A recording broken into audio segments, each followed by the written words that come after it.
ఎప్పుడు నుండో సోదరుల్ని ఇక్కడ తీసుకురావాలనే ఆలోచన దేవుని మహాకృపను బట్టి మరి ఇన్నాళ్లకు మనకు దేవుడు సహాయం చేశాడు.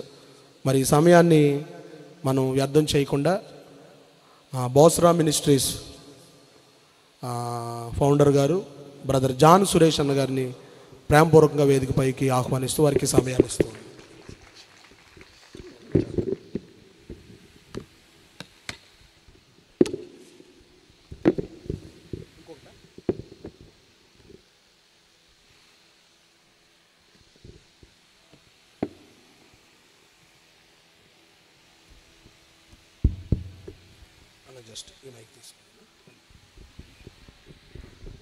దేవునికి స్తోత్రం కలుగును గాక.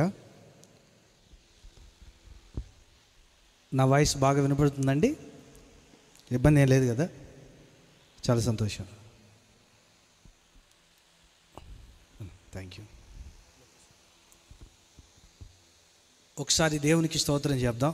దేవునికి స్తోత్రం, దేవునికి స్తోత్రం.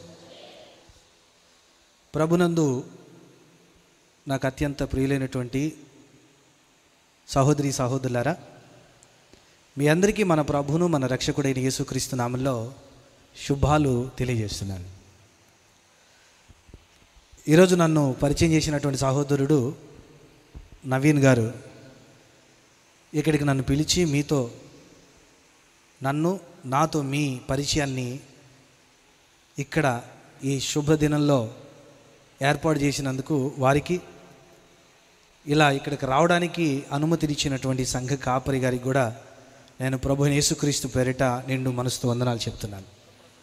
వరప్రసాద్ గారు, థ్యాంక్ యూ. ప్రభునందు ప్రియ దేవుని బిడ్డలారా, మనిషి జీవితంలో మనం చాలాసార్లు అనుకున్న వాటికంటే అనుకోనివే జరుగుతుంటాయి.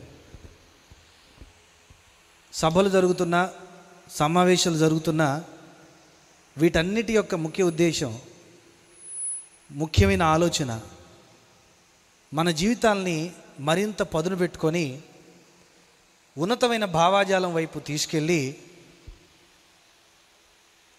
మనం క్రీస్తు వచ్చే సమయానికి, ఆయన వచ్చే సమయానికి లేదా మనం పోయే సమయానికి, ఆయన పిలిచే సమయానికి పరలోకం వెళ్ళగలిగిన అర్హత, ఆ భాగ్యం, ఆ జీవన విధానం సంపాదించుకున్నామా లేదా అన్నది మాత్రమే ఇక్కడ చాలా ముఖ్య ఉద్దేశం. మనం వాటికంటే వేరుగా ఉన్న చాలా వాటి మీద ఎక్కువ ఆసక్తి కనపరుస్తాం. మీ అందరికీ బాగా తెలుసు, బైబిల్ గ్రంథంలో యేసయ్యకు బాగా ఇష్టమైన బేతనియా అనే ఊరికి వెళ్ళినప్పుడు ఎప్పుడు ఆయన ఒక ఇంట్లో విడిది చేయడం బాగా అలవాటు ఆయనకి. ఎవరి ఇల్లు చెప్పండి? అది గట్టిగా చెప్పండి. మార్తా మరియల ఇల్లు. యేసయ్య వస్తున్నాడని చెప్పి మార్త ఒకదాన్ని అనుకుంది, మరియ ఇంకొకదాన్ని అనుకుంది. ఇద్దరికి యేసయ్య అంటే చాలా ప్రేమ. కానీ మార్త అరిసెలు వేసే దగ్గర, గారెలు వేసే దగ్గర కూర్చొని, వంట పని దగ్గర కూర్చొని సతమతం అయిపోతుంది. చెమటతో దుడుచుకుంటూ జాలువారుతున్న జుట్టును పైకి అనుకుంటూ నానా బాధలు పడుతుంది. ఏమీ పట్టకుండా మరియ ప్రభు పాదాల దగ్గర కూర్చుంది. అప్పుడు యేసుక్రీస్తు ప్రభు అసహనంతో మాట్లాడుతున్న మార్తతో చెప్తాడు, మార్తా మార్తా, నువ్వు ఎన్నో పనులు పెట్టుకొని ఏమైపోతున్నావు? సతమతం అయిపోతున్నావు. కానీ అవసరమైంది ఇక్కడ నేను మీకు తెలియజేయాలనుకుంటుంది ఏంటంటే, ప్రియ దేవుని బిడ్డలారా, ఇక్కడ మీరు కూర్చున్నా, ఇక్కడ నేను వాక్యం చెప్పడానికి వచ్చినా, ఈ ప్రపంచవ్యాప్తంగా జరుగుతున్న క్రైస్తవ సమావేశాలు, సంభలు, సందర్భాలు ఏవైనా ఒకటే ఉద్దేశంతో జరుగుతాయి. వాటిని నువ్వు అర్థం చేసుకోకపోతే లక్షల సభలకు హాజరైన మన జీవితాల్లో ఎటువంటి మార్పు జరగదు.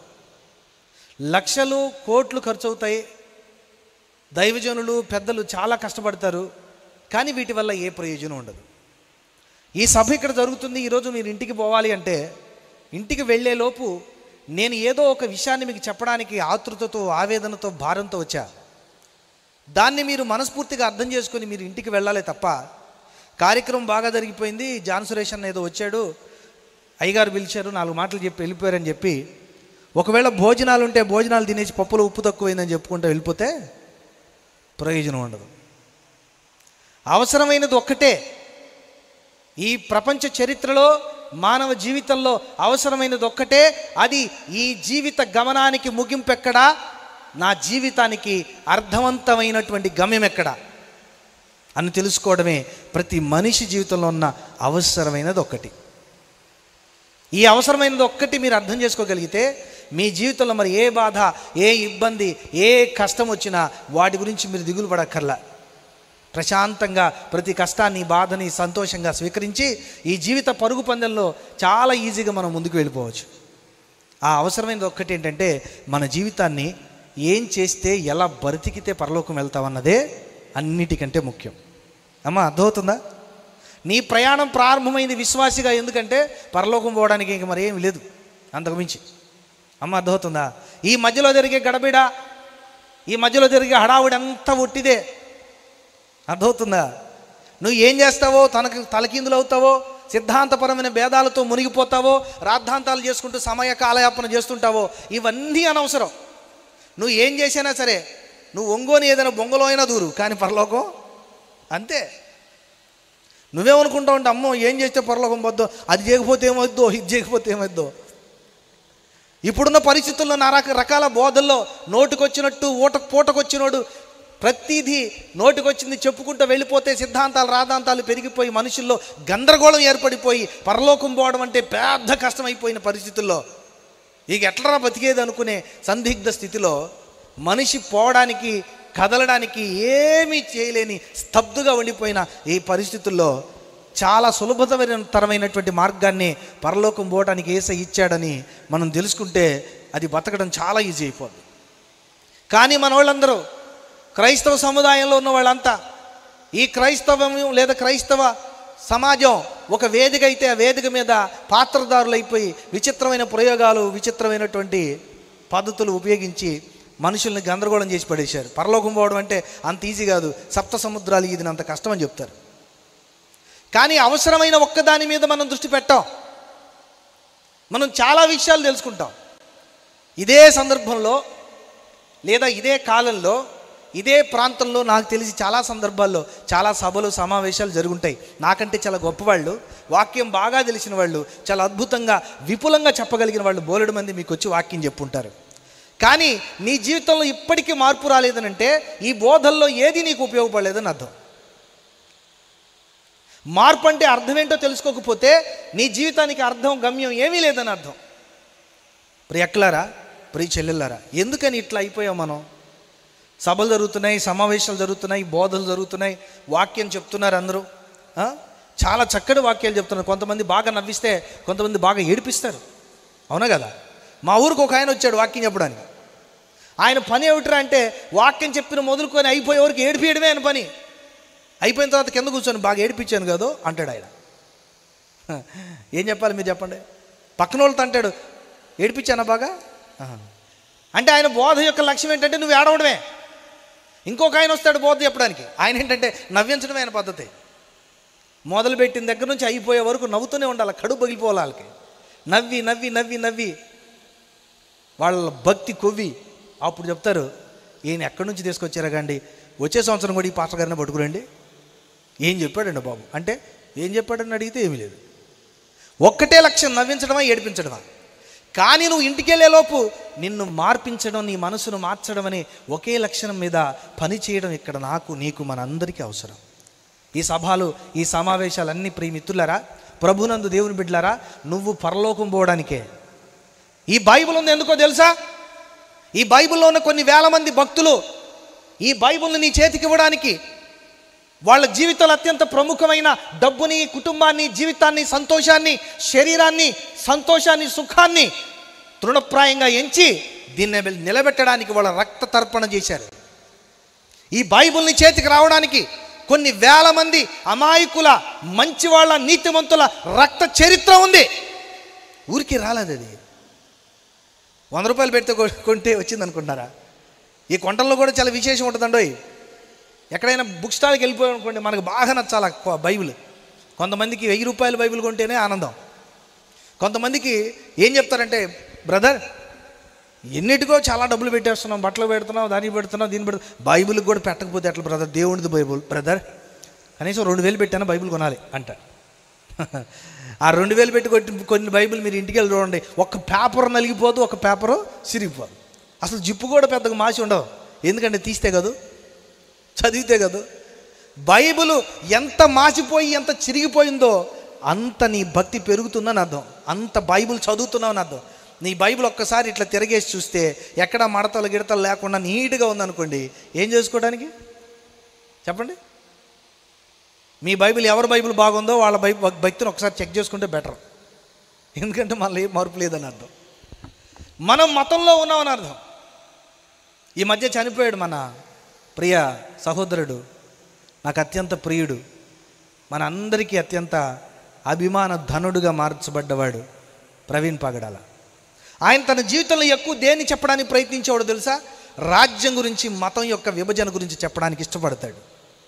ఎందుకు వచ్చిందయ్యా ఇంత కష్టం నీకు? ఎందుకంటే ఈ దేశంలో ఉన్న ఉన్మాదంతో, మత ఉన్మాదంతో నించబడ్డ ప్రతి ఒక్కడు, క్రైస్తవుడు కానీ, ముస్లిం కానీ, మరే మతస్థుడు కానీ, వాడు మతంలోనే బతకాలనుకుంటాడు, రాజ్యంలో బతకాలనుకోడు. ఎందుకంటే రాజ్యం నిన్ను ఒక ప్రత్యేకమైన పౌరునిగా ఈ దేశం కోసం, ఈ ధర్మం కోసం, ఈ భూమి కోసం కాకుండా కనపడని, కంటికి కనపడని మరో దేశం కోసం నిన్ను సిద్ధం చేస్తుంది. ఆ కనపడని దేశం కోసం బ్రతకడానికి ఇక్కడ త్యాగంతోనో, తగ్గింపుతోనో, సహనంతోనో, ఓపికతోనో, నిరీక్షణతోనో బతకాలి. అందుకే చాలా పెద్ద కష్టం. కంటికి కనపడే డబ్బు కోసం, అవకాశం కోసం, అధికారం కోసం మాత్రమే బతకడానికి ఇష్టపడ్డ ఈ సమాజం కంటి కనపడని లోకం కోసం బతకడం అంటే, అలా బతికే రాజ్యాన్ని ఆశించడం అంటే అస్సలు ఇష్టపడదు, అస్సలు దాన్ని కోరుకోవడానికే ముందుకు రాదు. అందుకనే మనం కూడా ఆ రాజ్యం గురించి తెలుసుకోవాలన్న ఆలోచనే ఉండదు. నేను చెప్తున్నా, ఆ సహోదరుడు ప్రాణం పెట్టిన కారణం రాజ్యం గురించి ప్రకటించడమే. మీకు ఒక విషయం తెలుసా? అపోస్తులు చచ్చిపోయిన దానికి కారణం ఏంటి చెప్పండి? స్వస్థతలు చేసినాక చచ్చిపోయారా? చెప్పాలి. ఎందుకు చచ్చిపోయారమ్మా? పౌలు గారు ఎందుకు చచ్చిపోయి ఉంటాడు? పేతురు ఎందుకు చచ్చిపోయి ఉంటాడు? వీళ్ళందరూ ఎందుకు చచ్చిపోయి ఉంటారు? వాళ్ళు రాజ్యమును గురించి ప్రకటించారు. దేవునికి స్తోత్రం. రాజ్యం గురించి ప్రకటించారు. కానీ మతం ఈ సమాజానికి కావాలి. ఈ లోకం, ఈ సమాజం మతాన్ని కోరుకుంటుంది, కానీ దేవుడు రాజ్యాన్ని కోరుకుంటాడు. కానీ రాజ్యం వాళ్ళకు వద్దే. ఎందుకంటే రాజ్యం వల్ల ఈ ప్రపంచంలో మనకు ఉరిగేది ఏమీ లేదు. డబ్బు రాదు, పేరు రాదు, ప్రఖ్యాతి రాదు, అసలు ఏవి ఈ ప్రపంచంలో దొరకవు. ఇప్పుడు మిమ్మల్ని అడుగుతాను, మీరు మతంలో ఉంటారా, రాజ్యంలో ఉంటారంటే ఏం చెప్తారు చెప్పండి? మొత్తం చిన్నపిల్లలను కూడా రేయ్ చేయత్రా పాస్ గారు ఎత్తమన్నాడని మొత్తం ఎత్తుతారు. ఒక్కళ్ళంటే ఒక్కళ్ళు కూడా దించరు. మీకు మతం కావాలా, రాజ్యం కావాలా చెప్పండి? ఇప్పుడు చేతులు ఎత్తమంటే ఎత్తుతారా? నాకైతే రాజ్యం కావాలనుకుంటున్నా. మీరు ఎంతమందికి మతం కావాలంటారు చెప్పండి? రాజ్యం కావాలన్న వాళ్ళు చేతులు ఎత్తండి. ఇప్పుడు బాగుంది. సగం మంది ఎత్తాలా వద్దా? ఆయన ఎత్తమన్నాడని మనం ఎత్తితే మనం ఏమైపోద్ది? రై మనం ఎప్పుడు ఎత్తాలనుకున్నప్పుడు ఎత్తుదాం అనుకుని కొంతమంది ఈగో ఫీల్ అవుతున్నట్టున్నారు. సరే పర్వాలేదు, మనసులో పెట్టుకోండి. ఇప్పుడు నేను చెప్తున్నా, ఇప్పుడు నేను మతానికి రాజ్యానికి ఉన్న వ్యత్యాసం చెప్తాను. మీరు ధైర్యం ఉంటే నేను మతంలో ఉన్నానో రాజ్యంలో ఉన్నానో చెప్పండి. అర్థమవుతుందా? ఇప్పుడు దైవజనులంతా కష్టపడి మిమ్మల్ని పరలోక రాజ్యం పంపిద్దామని ఆలోచిస్తుంటే మీరు ఎప్పుడు ఇక్కడే ఉండాలనుకుంటారు, ఈ మతంలోనే బతకాలనుకుంటారు. ఎందుకంటే మనకి మతానికి రాజ్యానికి ఉన్న తేడా తెలియదు, మతానికి రాజ్యానికి ఉన్న వ్యత్యాసం తెలియదు. మతంలో బతకడానికి అలవాటు పడ్డవాడు ఎవ్వడు రాజ్యంలో బతకలేడు. అర్థమవుతుందండి? మరి మతం ఏంటి, రాజ్యం ఏంటి? ఇప్పుడు ప్రపంచంలో ఉన్న 190% మంది అన్ని శాఖలో ఎందులో ఉన్నారు చెప్పండి? ఎందులో ఉన్నారు? మతంలో ఉన్నారు. ఎట్లా చెప్తాను చూడండి. ఒకసారి బైబిల్ చదువుదామా? బైబిల్ చదువుదాం ఒకసారి. మీరు మత్తయి సువార్త 24వ అధ్యాయం 44వ వచనాన్ని తీద్దాం, తీసి ఒకసారి చదువుదాం. మీరు అనుకోనని ఘడియలో మనుష్య కుమారుడు వచ్చును గనుకనే మీరును సిద్ధముగా ఉండండి. 25:34. అప్పుడు రాజు తన కుడివైపునున్న వారిని చూచి, నా తండ్రి చేత ఆశీర్వదించబడిన వారలారా రండి, లోకం పుట్టిన మొదలుకొని మీ కొరకు సిద్ధపరచబడిన రాజ్యాన్ని స్వతంత్రించుకోండి. వండర్ఫుల్. తర్వాత కింద, అప్పుడు ఆయన ఎడమవైపునున్న వాళ్ళని చూసి 41వ వచనం, శపించబడిన వారలారా నన్ను విడిచి అపవాదికి వాడి దూతలకు సిద్ధపడ్డా నిత్యాగ్నిలోనికి వెళ్ళండి. రైట్, ఇక్కడ మీకు వచనాలు మీకు బాగా అర్థమవుతున్నాయి అనుకుంటా. ఇప్పుడు యేసుక్రీస్తు ప్రభు ఎవరిని చూసి మీరు రాజ్యానికి వెళ్ళిపోమంటాడు? ఎవరిని చూసి నరకానికి వెళ్ళిపోమంటాడు. అమ్మా అర్థమవుతుందా? ఇక్కడ మతానికి రాజ్యానికి ఉన్న వ్యత్యాసం ఏంటి? మీరు 20 అధ్యాయాన్ని చదివితే 25వ అధ్యాయంలో వీటన్నిటి గురించి క్రీస్తు ప్రభు ఏం చెప్తాడంటే, ఇదిగో నీ భక్తి జీవితంలో నువ్వు ఎప్పుడైతే నా కోసం బ్రతకడం ప్రారంభిస్తావో నీకు తెలియకుండా మతం అనేది నీ జీవితంలోకి వచ్చేస్తుంది. ఈ మతం నీకు తెలియకుండా నిన్ను లీడ్ చేయడం, నడిపించడం ప్రారంభిస్తుంది. నువ్వు నీ కోసం బతకవు, నువ్వు మతం కోసం బతుకుతావు. నువ్వు నేను చెప్పినట్టు బతకవు, నువ్వు మరొకరు చెప్పినట్టు బతుకుతావు. నువ్వు నేను కోరుకున్నట్టు బతకవు, నువ్వు మరొకరు కోరుకున్నట్టుగా బతుకుతావు. నువ్వు నా దగ్గరికి రావడానికి బతకవు, నువ్వు మరో చోటకు వెళ్ళడానికి బతుకుతావు. నీకు తెలియకుండానే నువ్వు మారిపోతావు, నీకు తెలియకుండానే నువ్వు మాట్లాడతావు, నీకు తెలియకుండానే నువ్వు ఆలోచిస్తావు. నీ జీవితం యొక్క లక్ష్యాన్ని మర్చిపోతావు. అందుకని నేను చెప్తుంది ఏంటంటే, నీ జీవితంలో రాజ్యంలోకి, ఏంటి మతంలోకి కాదు, రాజ్యంలోకి నువ్వు వెళ్ళడానికి నువ్వు ముఖ్యమైన పనులు చేయాలి బిడ్డ. అవి నువ్వు చేస్తే రాజ్యానికి వస్తావు. అర్థమైందండి గురుగారు? ఏంటి, ఎక్కడికి వెళ్ళాలి? రాజ్యానికి వెళ్ళాలి. రాజ్యానికి వెళ్ళాలంటే ఏం చేయాలని చెప్తాడు? ఇప్పుడు మిమ్మల్ని యేసుక్రీస్తు ప్రభు ఇక్కడ నిలబడ్డాడు అనుకోండి, ఈయన మిమ్మల్ని రాజ్యానికి వెళ్ళాలని అడుగుతున్నాడు. He invite you come to God's kingdom. ఎట్లా వస్తావు, ఏం చేస్తే వస్తావు? అప్పుడు ప్రభు అడుగుతున్నాడు. నువ్వు ఒకవేళ బయట నిలబడితే ఆ ద్వారం దగ్గర నిలబడి ఈ దేవుడు అడుగుతున్నాడు నిన్ను, ఫలానా ఫలానా క్వాలిఫికేషన్ ఉంటేనే నువ్వు లోపలికి వచ్చేస్తావు, లేకపోతే బయటికి వెళ్ళిపో అని అంటాడు. అర్థమవుతుందా? ఇందుకు ఏ క్వాలిఫికేషన్ ఉండాలి ప్రభు అని నువ్వు అడుగుతావు. అప్పుడు ఆయన ఏమంటాడంటే, నేను చెప్పిన క్వాలిఫికేషన్ ఉండాలంటాడు. బట్ నువ్వేమంటావంటే, మా ఇంటి దగ్గర చాలామంది చెప్పిన క్వాలిఫికేషన్తో నేను వచ్చానయ్యా, మా వాళ్ళందరూ పాటించే క్వాలిఫికేషన్స్తో నేను వచ్చానయ్యా, మా చర్చిలో కానీ లేదా మా దేశంలో కానీ మా ప్రపంచంలో అందరి క్రైస్తవులు ఏదైతే చేస్తారో తూచా తప్పకుండా చేసుకుంటూ వచ్చానయ్యా, ఎందుకంటే ఇంకేం కావాలి? కాబట్టి నన్ను లోపలికి ఇన్వైట్ చేసే అంటాడు. అయితే ఏం చేసావని అడుగుతాను నేను. అప్పుడు నువ్వేం చెప్తావంటే, పాట పాడా. ఏం పాడా? వండర్ఫుల్గా పాడా. ఆర్కెస్ట్రా పెడితే ఆర్కెస్ట్రా వాళ్ళు కూడా ఆశ్చర్యపోయేవాళ్ళు. అంత గమకాలతో కూడిన పాట అదిరిపోయేది, స్టేజ్ ధనధనలు ఆడిపోయేది, అద్భుతంగా పాడేశా, ఇంకంతకంటే ఏం కావాలి? ఆరాధన చేశాను అంటాడు. ఆహా ఓకే, తర్వాత ఏం చేశావు? వాక్యం చెప్పా, మా పాస్టర్ గారి కంటే నేనే బాగా వాక్యం చెప్పా. ఒక్కొక్కసారి మా సంఘంలో అంటారు, అరే నువ్వు నీకంటే పాస్టర్ గారు చెప్పలేడురా, పాస్టర్ గారు వేస్ట్ రా అంటాడు.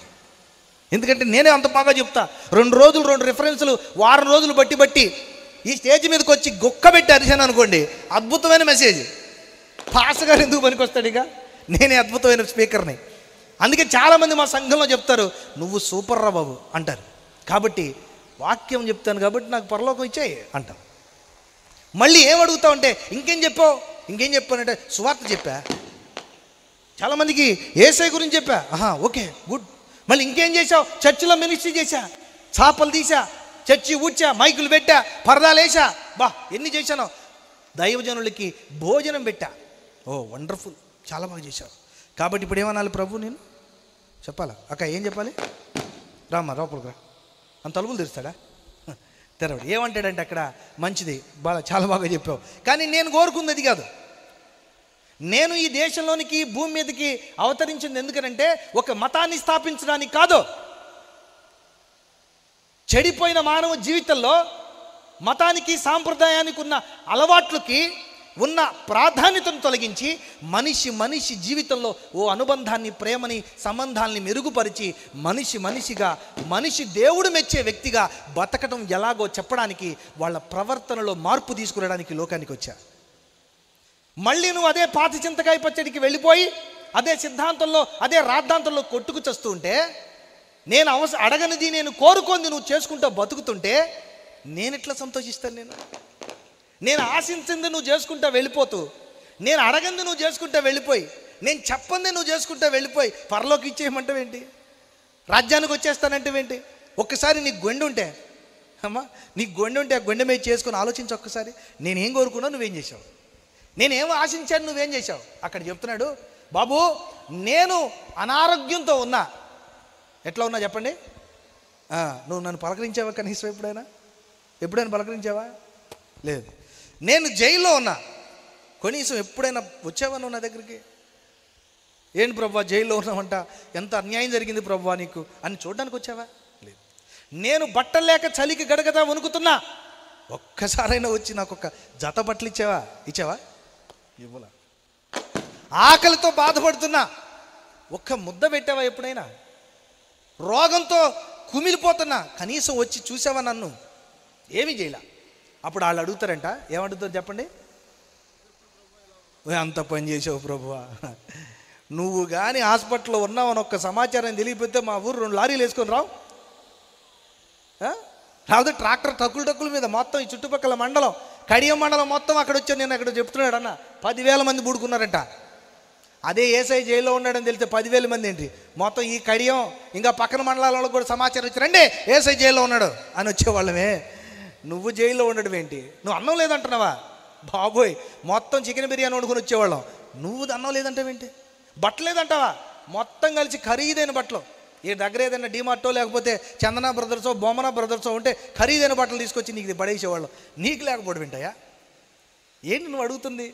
అప్పుడు ప్రభు ఏమంటాడంటే, ఒరే వెర్రి మొక్కలారా, నాకు లేకపోవడం కాదు, నాకు ఏమీ లేదని నిన్ను అడుగుతా. ఈ అల్పులైన ఈ నా సహోదరుల్లో ఒక్కడికి కూడా నువ్వు చెయ్యకుండా ఎక్కడ చేసావు భక్తి? 4 గోడల మధ్య. నీ వ్యక్తిగత జీవితంలో ఒకరిని ఒకరు ప్రేమించుకోవడం కోసం నా జీవితం అంతా శ్రమపడి చనిపోయేటప్పుడు నా రక్తాన్ని చెమటగా రూపంలో బయటికి తెచ్చేట్టుగా ఏడ్చి ఏడ్చి ఏడ్చి, తండ్రి వీళ్ళందరూ ఒకరిని ఒకరు ప్రేమించుకోవాలి, ఒకరిని ఒకరు ప్రేమించుకోవాలి, ఆ ప్రేమించుకోవడానికి నేను ప్రాణం పెడతానని చెప్పాడే. అది మర్చిపోయాం కదా మనం, అది మర్చిపోయాం. మరి దేనికోసం మనం? నీ సంఘంలో ఉన్న దైవజనుని గౌరవించవు, నీ పక్కన సహోదరుని ప్రేమించవు, నీ పక్కనున్న సహోదరిని ప్రేమించవు, నీకంటే బాగా కనపడినా, నీకంటే బాగా వాక్యం చెప్పినా, నీకంటే బాగా పాట పాడినా భరించలేవు. ఎక్కడెక్కడో మహాజ్ఞానం కావాలి, ఎక్కడా తెలియని గొప్ప గొప్ప విషయాలు తెలియాలి, మర్మరాలన్నీ మన దగ్గరే ఉండాలి. కానీ మన జీవితంలో చిన్నపాటి ఆవేశం భావోద్రేగాన్ని అణుచుకోలేనంత చాతగాని వాడిగా మిగిలిపోతాం మనం. నీ పక్కనే రోజు నలిగిపోతూ బాధపడుతూ ఫీజు కట్టలేక, తినడానికి తిండి లేక, భర్త చేతుల్లోనూ భార్య చేతుల్లోనూ మోసపోయి నలిగిపోయి చచ్చిపోతాం, ఈ బతుకెందుకురా అనుకుంటున్న వాళ్ళ జీవితాల్లోకి వెళ్ళి ఒక్క మాట ఓదార్పు చెప్పలేవే నువ్వు? ఒక్క మాట ఓదార్చలేవు నువ్వు? ఒక్క చిన్న కన్నీటి బొట్టు రాల్చలేవు నువ్వు? నీ జేబులో ఉన్న లక్షలు తీసుకెళ్ళి దేనికైనా ఖర్చు చేస్తావు, 10 రూపాయల వాళ్ళ జీవితాన్ని బాగు చేయడానికి ఇవ్వలేవే? 10 గింజలు వాళ్ళ కడుపు నింపడానికి ఇవ్వలేవే? ఏదనంటే 100 కారణాలు చెప్తావు. ఏమని చెప్తావు? ఆవిడ మంచిది కాదులేండి, మీకు తెలియదు, పదండి బ్రదర్. పల్లె మంచిది కదండి ఆవిడ, ఆడంతేనండి బాబు, వాడి కనికరం చూపకూడదండి వాడిని, వాడి ముఖం చూస్తే నాకు నచ్చదండి. అరే బాబు, నీ ముఖం చూస్తే మరి ప్రభుకి ఎట్లా నచ్చుద్ది? నీళ్ళ వల్ల నిండిపోయిన నీచమైన పాపిష్టి స్వభావంతో, నీచమైన గుణాలతో బ్రతుకుతున్న మన జీవితాల్లో జ్ఞానం కంటే ముందుగా సత్ప్రవర్తనతో కూడిన జీవితం, ప్రేమతో నింపబడ్డ భక్తి జీవితం లేకుండా కేవలం ఆచారబద్ధమైన చిన్నపాటి పనుల వల్ల పరలోకానికి వెళ్ళిపోతే ఇక ప్రభు ఎందుకు ఈ లోకానికి రావడం ఎందుకు, చచ్చిపోవడం ఎందుకు, త్యాగం అవ్వడం ఎందుకు, ఈ లేఖనాలు ఎందుకు, ఈ బైబిల్ ఎందుకు, ఈ నూతన నిబంధన ఎందుకు? దాన్ని ప్రభావితం చేసే అణువెల్ల నిలువెల్ల క్షణక్షణం నలిగిపోతూ కూడా పాపమే లేకుండా ఒక అద్భుతమైన ఛాయాచిత్రం మనకిచ్చి వెళ్ళడం ఎందుకు? ఇదంతా బాధ అవసరం అండి? 2 రిఫరెన్సెస్, 2 ఆజ్ఞలు మళ్ళీ పాత నిబంధనలో ఇచ్చినట్టు ఇచ్చేసి మళ్ళీ ఇంకో పుస్తకం ఇస్తే పోయా, మళ్ళీ ఎందుకండి యేసుక్రీస్తు ఇక్కడికి రావడం? మతానికి రాజ్యానికి తేడా తెలుసుకోవాలి ప్రియులారా. ఇది తెలియనంత కాలం మన జీవితంలో, మన బ్రతుకుల్లో ఏ మార్పు లేనంత కాలం పరలోకానికి మనం వెళ్ళలేం. ఈరోజు ఈ సమాజంలో, ఈ 21వ శతాబ్దంలో, ఈ సహస్రాబ్దంలో క్రైస్తవ సమాజం అంతా తెలుసుకోవాల్సింది ఏంటో తెలుసా? మతం నుంచి రాజ్యంలోకి రావడం. గట్టిగా చప్పట్లు కూడా దేవుని కనపరుద్దాం. మనకు మరి వేరే లక్ష్యాలు ఏవి లేవు, కొత్త కొత్త జ్ఞాన సంపద అక్కర్లేదు, నువ్వు నేర్చుకున్న ఏ జ్ఞానం పరలోకానికి తీసుకెళ్ళలేదు. సరిదిద్దబడ్డ నీ జీవితం, మార్చబడ్డ నీ జీవితం, ప్రేమతో నింపబడ్డ నీ సత్ప్రవర్తన ఈ సమాజాన్ని, ఈ ప్రపంచాన్ని, నీ చుట్టూ ఉన్నటువంటి సహోదరుల జీవితాలను వెలిగిస్తుంది. ఇవేవీ లేకుండా, వీటి గురించిన ఆలోచన, వీటి గురించిన ప్రయాస ఏమీ లేకుండా మన శరీరంతో చేసే చిన్న చిన్న ప్రాక్టీసెస్తో పరలోకం వెళ్ళిపోదామంటే చాలా అమాయకత్వం. పరలోకం ఎప్పుడు నీ అంతర్గతమైన పరిశోధన, అంతర్గతమైనటువంటి సాధన, అంతర్గతమైనటువంటి సహనం, ఓపిక, నిరీక్షణతో ఆధారపడి ఉంది తప్ప నీ భౌతికమైన కార్యాల వల్ల కలిగే సాధనాల వల్ల కాదు. అవన్నీ బయట ప్రపంచాన్ని సంతోషించడానికే, వాళ్ళని సంతోషపెట్టడానికే. నువ్వు పాట పాడు, వాకింగ్ చెప్పు, మరి ఏదైనా ఇక్కడ నిలబడ్డ నేను 4 మాటలు గట్టిగా అరిచి ఇంటికి వెళ్ళిపోయి నా బ్రతుకు పరలోకానికి వెళ్ళేటట్టుగా నేను సరిదిద్దుకోకపోతే నేను చెప్పిన ఏ ఒక్క మాట వల్ల మీ జీవితాలు బాగుపడవు. దీనివల్ల ఏ ప్రయోజనం లేదు. మనందరం తెలుసుకోవాల్సింది నువ్వు మతం నుంచి రాజ్యంలోకి రావాలి. ఈ రాజ్యం నీ జీవితాన్ని మార్చేస్తుంది. ఈ రాజ్యమే పరలోకంలో నిన్ను ఎదుర్కోవడానికి సిద్ధంగా ఉంది. రాజ్యం అంటే అర్థం ఏంటో తెలుసా? యేసుక్రీస్తు చెప్పాడు, ఇది నా శరీరం అని. రాజ్యం అంటే ఏంటో తెలుసా? ఈ ప్రపంచవ్యాప్తంగా యేసుక్రీస్తుని అంగీకరించి ఆయన కొరకు బ్రతుకుతున్న విశ్వాస సమూహాన్ని రాజ్యం అంటారు. ఆ రాజ్యానికి ఉన్న రాజే యేసుక్రీస్తు. ఆ రాజ్యం ఇప్పుడు భూమి మీద ఉంది. ఈ భూమి మీద ఉన్న రాజ్యం అది పూర్తిగా సంస్కరించబడ్డాక దుల్లగొట్టబడ్డాక పొట్టంతా ఎగిరిపోయాక ఏ చెడ్డ గింజ నాణ్యత లేని గింజ లేకుండా ఒక్కటంటే ఒక్కటి లేకుండా పరిపూర్ణమైన శుద్ధమైన సంఘాన్ని పరలోకానికి తీసుకెళ్ళి అక్కడ పరిపూర్ణ రాజ్య స్థాపన చేస్తాడు. దేవునికి స్తోత్రం. అది దేవుడు కోరుకుంటాడు. నువ్వు రాజ్యంలో లేకుండా మతంలో బతికినంత కాలం నీ గుండె మీద చేసి చెప్పుకో, ఒక్కసారి ఆలోచించుకో, నీ ప్రవర్తన ఏ మాత్రం మారదో, మారినట్టు కనపడుతుంది. దట్స్ కాల్డ్ వేషధారణ అంటారు. ఏమంటారు? వేషధారణ అంటే మీకు తెలుసు కదండి. సీరియళ్ళు సినిమాలు చూస్తుంటారు కదా. ఒక సినిమాలో ఒకడే పోలీస్గా యాక్టింగ్ చేస్తాడు, అందులో చచ్చిపోతాడు. మనం అనుకుంటాం, నా చిన్నప్పుడు అనుకునేవాడిని, అరే ఆ సినిమాలో చచ్చిపోయినాడు మళ్ళీ ఈ సినిమాలోకి ఎట్లా వచ్చాడు రా అని తెలియక. అప్పుడు మా అమ్మోళ్ళు అన్నాడు, అంతేలేరా అనేవాళ్ళు వాళ్ళు. ఇదేంటి అందులో చచ్చిపోయాడు కదా అంటే మనం అనుకుంటున్నాం అది నిజమని, కానీ అది నిజం కాదు. నువ్వు కూడా అనుకుంటావు ఇది నేను నిజంగా బతుకుతున్నానని. ఇక్కడ బతికేది నిజం కాదు. నువ్వు ఒంటరిగా ఉన్నప్పుడు ఉంటావే, అదే నువ్వు. నువ్వు ఈ బయట సమాజాన్ని దాటి వెళ్ళిపోతావే, అదే నువ్వు. ఈ చర్చిని, సంఘాన్ని, సంఘ పాస్టర్ గారిని, పెద్దలను దాటిపెట్టి బయటికి వెళ్ళిపోతావే, అదే నువ్వు. నువ్వు చుట్టూ ఉన్న వాళ్ళతో ప్రవర్తిస్తావే, అదే నువ్వు. కష్టం వచ్చినప్పుడు, కోపం వచ్చినప్పుడు, భావోద్రేగం ఎత్తిపట్టినప్పుడు నువ్వు ప్రవర్తిస్తావే, అదే నువ్వు. అందరు నవ్వుతున్నప్పుడు నవ్వే నవ్వు కాదు నువ్వు. అందరితో నవ్వుతున్నప్పుడు నవ్వే నువ్వు కాదు నువ్వు. కష్టం వచ్చినప్పుడున్న నువ్వే నువ్వు. పాపం నిన్ను ఆకర్షిస్తున్నప్పుడున్న నువ్వే నువ్వు. అప్పుడు నువ్వు ఎలా ఉన్నావు? రాజ్యంలోనా, మతంలోనా? మతం వేషధారణ నటిస్తుంది. నువ్వు వేషంలో ఉన్నావంటే నాకు తెలిసి నువ్వు పెద్ద నటురాలివి, నటన ఓ పెద్ద యాక్టర్వి. నువ్వు నటడం నిజంగా అది కొలబద్ద వేసి కొలవడం ప్రారంభిస్తే హాలీవుడ్, టాలీవుడ్ నటులు ఎవడు సరిపోడు మన దెబ్బకి. మనకంటూ ఒక ప్రత్యేకమైన అవార్డు ఏదైనా రెడీ చేయాలి దేవుడు. ఎందుకంటే అది ఎక్కడెక్కడ దొరకదు అది. అందుకనే మతం నుంచి మనం బయటికి రావాలి. ప్రియమిత్రులారా, మతానికి మన రాజ్యానికి ఉన్న వ్యత్యాసాన్ని నేను మీకు చెప్తాను. దయచేసి మీరు అర్థం చేసుకోవడానికి ప్రయత్నించండి. నా బాధ, నా ఆలోచన, నా తపనల్లా ఈ భారతదేశంలో బ్రతుకుతున్న 99% క్రైస్తవులందరూ పరలోకానికి పోవాలి. గట్టిగా చప్పట్లు కొట్టి దేవుని కనపడదు. అక్కడే వదిలిపెట్టబడకూడదు. ఆ శాఖ, ఈ శాఖ, ఆ శాఖ, ఆ మతం, ఈ మతం, ఆ డినామినేషన్, ఈ డినామినేషన్ లేదు. రాజ్యానికి ఎక్కడ ఈ అరలు లేవు. రాజ్యంలో ముక్కలు లేవు. ఒక్కటే రాజ్యం, ఒక్కటే శరీరం, ఒక్కటే తల, ఒక్కటే బాడీ. ఇదే యేసుక్రీస్తు శరీరం. మనం అనుకుంటా నేను ఆ సంఘంలో, నేను లూథరన్ సంఘం ఉన్నా, నేను పెంతుకోస్తు సంఘం అని నువ్వు అనుకుంటావు, కానీ ఆయనకి లేదు అది. నువ్వు పెట్టుకున్నావరా? నువ్వు అందరూ కలిసి ఒకటే సంఘంలో ఉన్నావు. దాన్ని సార్వత్రిక సంఘం అంటారు. దేవునికి స్తోత్రం. దాన్ని రాజ్యం అంటారు.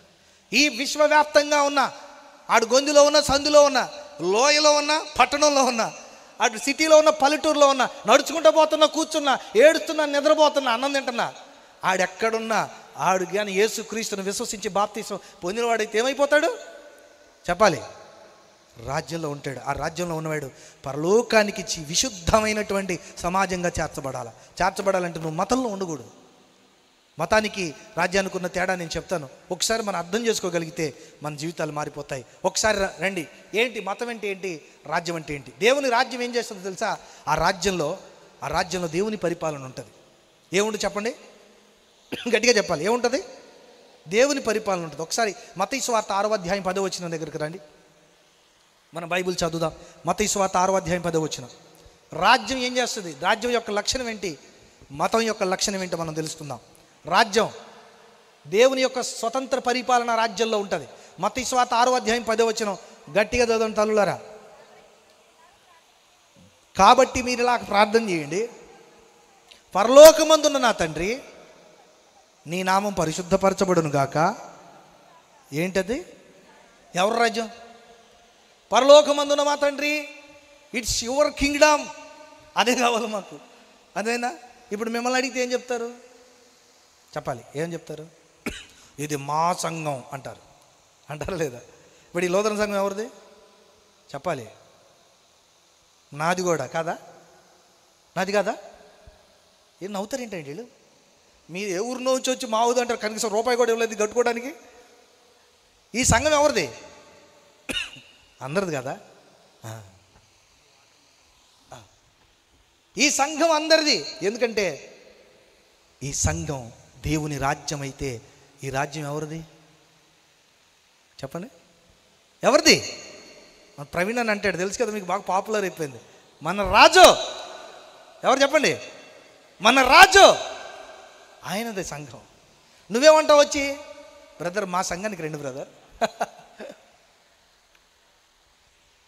అన్న, థ్యాంక్ యూ. మా సంఘానికి రండి బ్రదర్. అమ్మ మీ సంఘానికి మేము రాం. మాదండి, మాదొక గుంపు అండి, అది సపరేట్ గుంపు అండి. మేము పోతామండి, మాదొక వెహికల్ ఉందండి. మేము పోతున్నప్పుడు పరలోకానికి వెళ్తున్నప్పుడు మధ్యలో మిమ్మల్ని ఎక్కించుకోవండి. మీరు వస్తే మీదేమైనా వెహికల్ ఉంటే పెట్టుకొని రండి పరలోకానికి అంటున్నారు ఈరోజు. అంటే ఎవరు బండి వాడు వేసుకొని వెళ్ళిపోవడానికి ఇదేమండి గుంటూరా లేకపోతే హైదరాబాదా? ఏమండి, పరలోకం ఒకటే. ఏంటది? యేసొక్కడే. ఒకటే రాజ్యం. ఈ ఒకటే రాజ్యంలో ఆ రాజ్యం నీది కాదు, మన అన్నది, మన తమ్ముడిది, ఇంకొకళ్ళు ఎవరిది కాదు. ఈ దేశంలో ఈ రాజ్యాన్ని స్థాపించడానికి కష్టపడ్డ అయ్యర్ గారు మొదలు పెట్టుకొని, దేవదాసు అయ్య గారు మొదలు పెట్టుకొని, భక్త సింగ్ అయ్య గారు మొదలు పెట్టుకొని, ఏసన్న గారు మొదలు పెట్టుకొని, మొత్తం దానికి పని చేసిన పని వాళ్ళే. వాళ్ళు నాది అన్నారు అనుకోండి, తోలు తీసి ఎండేస్తాడు. ఎవరు చెప్పండి? ఎవరమ్మా? అసలు రాజు తోలు తీస్తారా? ఎవరు నువ్వు నాదంటావు? ఎవరు నువ్వు అంటాడు. ఇప్పుడు నేను ఒక మాట చెప్తా. నా కారుకి ఎవడైనా డ్రైవర్ని పెట్టుకున్నాను అనుకోండి, నేను వెనక కూర్చుంటాను, ముందు వాడు కూర్చున్నాడు కదా అని చెప్పి నాది అన్నాడు అనుకోండి, నేను వెనకుండి ఏం చేస్తా? వెనక నుంచి దన్నాను అనుకో, ముందు పోయి పడతావు. ఎందుకంటే రాజు ఎవరిది? రాజు ఎవరు? ఆయన రాజు. రాజ్యం ఎవరిది? మరి ఎవరు కొంగాలి? ఎవరు కొంగాలి? మరి వీళ్ళకి ఏందండి, వీళ్ళకి వంగి వంగి దండలు పెడతారు. పనివాళ్ళు కొండి పెడతారేంటి? పనివాళ్ళని దేవుళ్ళు చేస్తారేంటి? ఎవరు సంఘ స్థాపన పరిచర్యలు ప్రారంభిస్తారో వాళ్ళని సంఘ స్థాపకులను ఉంటున్నారు. కుదరదది. వాళ్ళు పరిచర్యను ప్రారంభించారు అంతే. వాళ్ళ పరిచర్య ప్రారంభించినటువంటి ఆ 4 గోడల మధ్యకి వెళ్ళిపోయి, ఇది మా అయ్యగారు స్టార్ట్ చేశారండి అంటున్నారు వాళ్ళు. వీళ్ళు ఆ రాజు పోయాడు. ఆ రాజు ఏ రాజు? ఏ రాజు అయితే ఈ సంఘం కొరకు తన ప్రాణాన్ని, రక్తాన్ని చిందించి ఆ భయంకరమైన కలువరి శిలువ యాగంలో బాధని పంటి బిగువును పట్టుకొని క్షణం ఒక నరకంగా అనుభవిస్తూ కూడా ఈ రాజ్యం కోసం త్యాగమైపోయాడో ఆ రాజును వదిలిపెట్టి ఈ మధ్యలో వచ్చిన పనులను పట్టుకుని ఏమంటున్నారు చెప్పండి?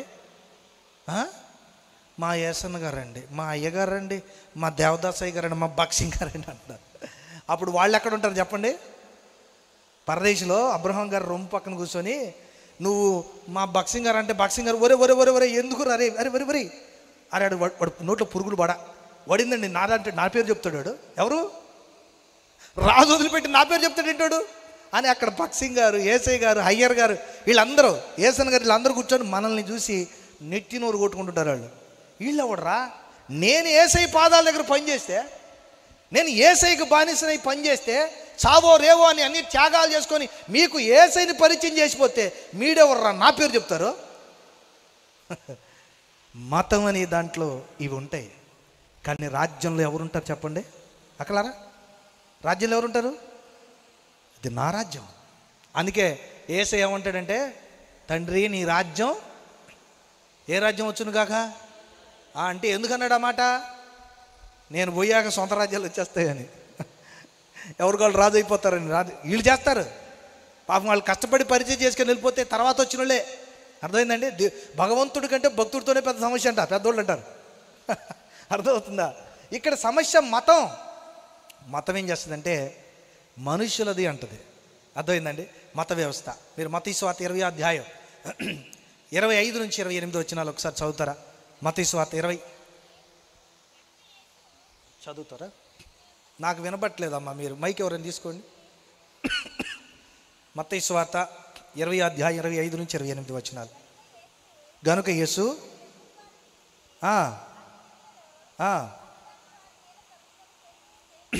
ఏంటంట, అన్యజనులలో అధికారులు ఏం చేస్తారు, వాళ్ళ మీద అదవుతుందండి. ఇది రాజ్యం, మతం బాబు.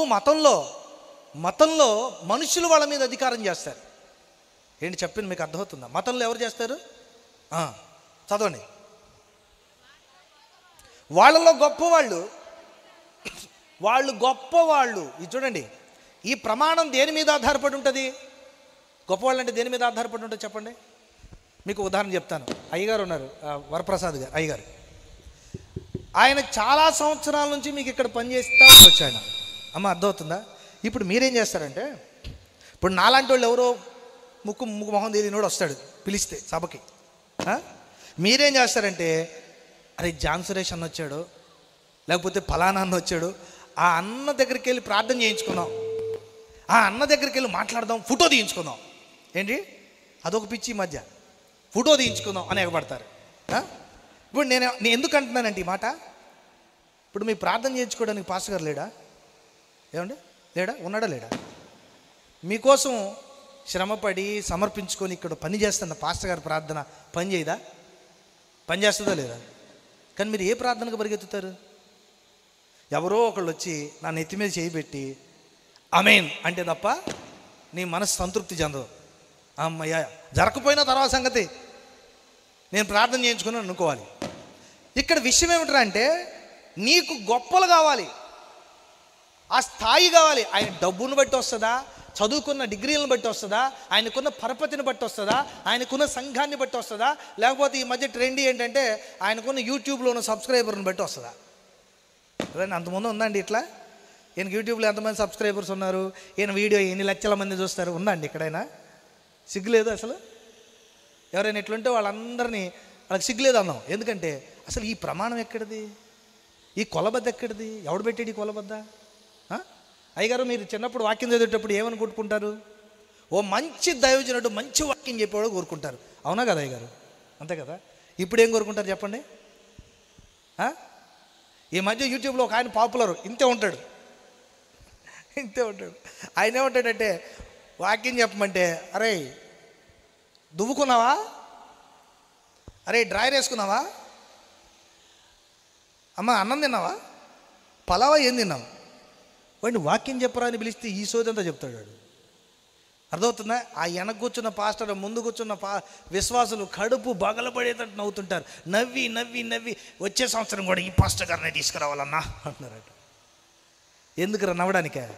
నవ్వడానికైతే జబర్దస్త్ వాళ్ళని పిలవచ్చు కదా, ఇంకా బాగా నవ్విస్తారు వాళ్ళు. సిగ్గుందండి వీళ్ళందరికీ. ఈ మతంలో బతుకుతున్న వాళ్ళకి రాజ్యంలో బతకడం తెలియదో. రాజ్యంలో బతికేవాడికి లక్ష్యం ఉంటుంది, రాజ్యంలో బతికేవాడికి క్రమశిక్షణ ఉంటుంది, రాజ్యంలో బతికేవాడికి ఒక గురి ఉంటుంది. మతంలో బతికేవాడికి ఎంటర్టైన్మెంట్ కావాలి, మతంలో బతికేవాడికి ఆనందం కావాలి, తిండి కావాలి, పదవులు కావాలి, గౌరవం కావాలి. సీట్లు లేకపోతే వాడు కనీసం ఈ మొహం కూడా దేకడం, కుర్చీ లేకపోతే కుంగిపోతాడు, చికెన్ పెట్టకపోతే సిక్కిపోతాడు, మటన్ పెట్టకపోతే మళ్ళీ కానరాడు. అర్థమైందమ్మా? అది మతం, అది మతం. కానీ రాజ్యం దేవునిది. ఆ రాజ్యంలో దేవుడు చెప్పిన లక్షణాలు ఉంటాయి, ఆ రాజ్యంలో దేవుడు కోరుకున్నట్టు ఉంటుంది. బికాజ్ ఆఫ్ అది దేవుని రాజ్యం. సంఘం దేవుని రాజ్యం, మతం మనుషులు కట్టుకున్న కట్టుబాటులతో నిలబడ్డది. నువ్వు దేంట్లో ఉండాలని కోరుకుంటున్నావు? నువ్వు దేవుని రాజ్యంలో దేవుడు సంతోషించేట్టు దేవుని ఆత్మతో నింపబడ్డ దానివై యేసు పిలిచినప్పుడు కడబోరధ్వని మోగ్గానే ఒక్క పాటునే లేచి పైకి వెళ్ళిపోతావా, లేకపోతే మతంలో బతికి మట్టిలో కలిసిపోయి లేవకుండా మట్టిలో మట్టిగా బూడిదగా మారిపోతావా? నువ్వు మతంలో ఉంటావా, రాజ్యంలో ఉంటావా? చెప్పాలి. మతంలో ఉంటానంటే నిన్ను ఎవ్వరేమనుకోలే, కష్టపడాల్సిన పనే లేదు, ఏ బాధ లేదు. మతంలో ఉండాలి అనుకున్న వాళ్ళకి ఏ కష్టం లేదు, అసలు ఏ పని చేయాల్సిన పని లేదు. ప్రశాంతంగా హ్యాపీగా నిద్రపోతున్నవాడు మతంలో ఉండిపోతాడు, నరకానికి వెళ్ళిపోతాడు. ఏమంటే నరకానికి వెళ్ళడానికి కష్టపడాలా? ఏం చేయకుండా ఉంటే నరకానికి వెళ్ళిపోతావు. కానీ పరలోకం వెళ్ళాలి అంటే నువ్వు ఈ జీవితంలో కష్టపడాలి ఖచ్చితంగా. నీ ప్రవర్తన మార్చుకోవాలి, మౌలికమైన దేవుని వాక్యపు పద్ధతుల్లోనే ఆ వరసలోనే నిలబడాలి.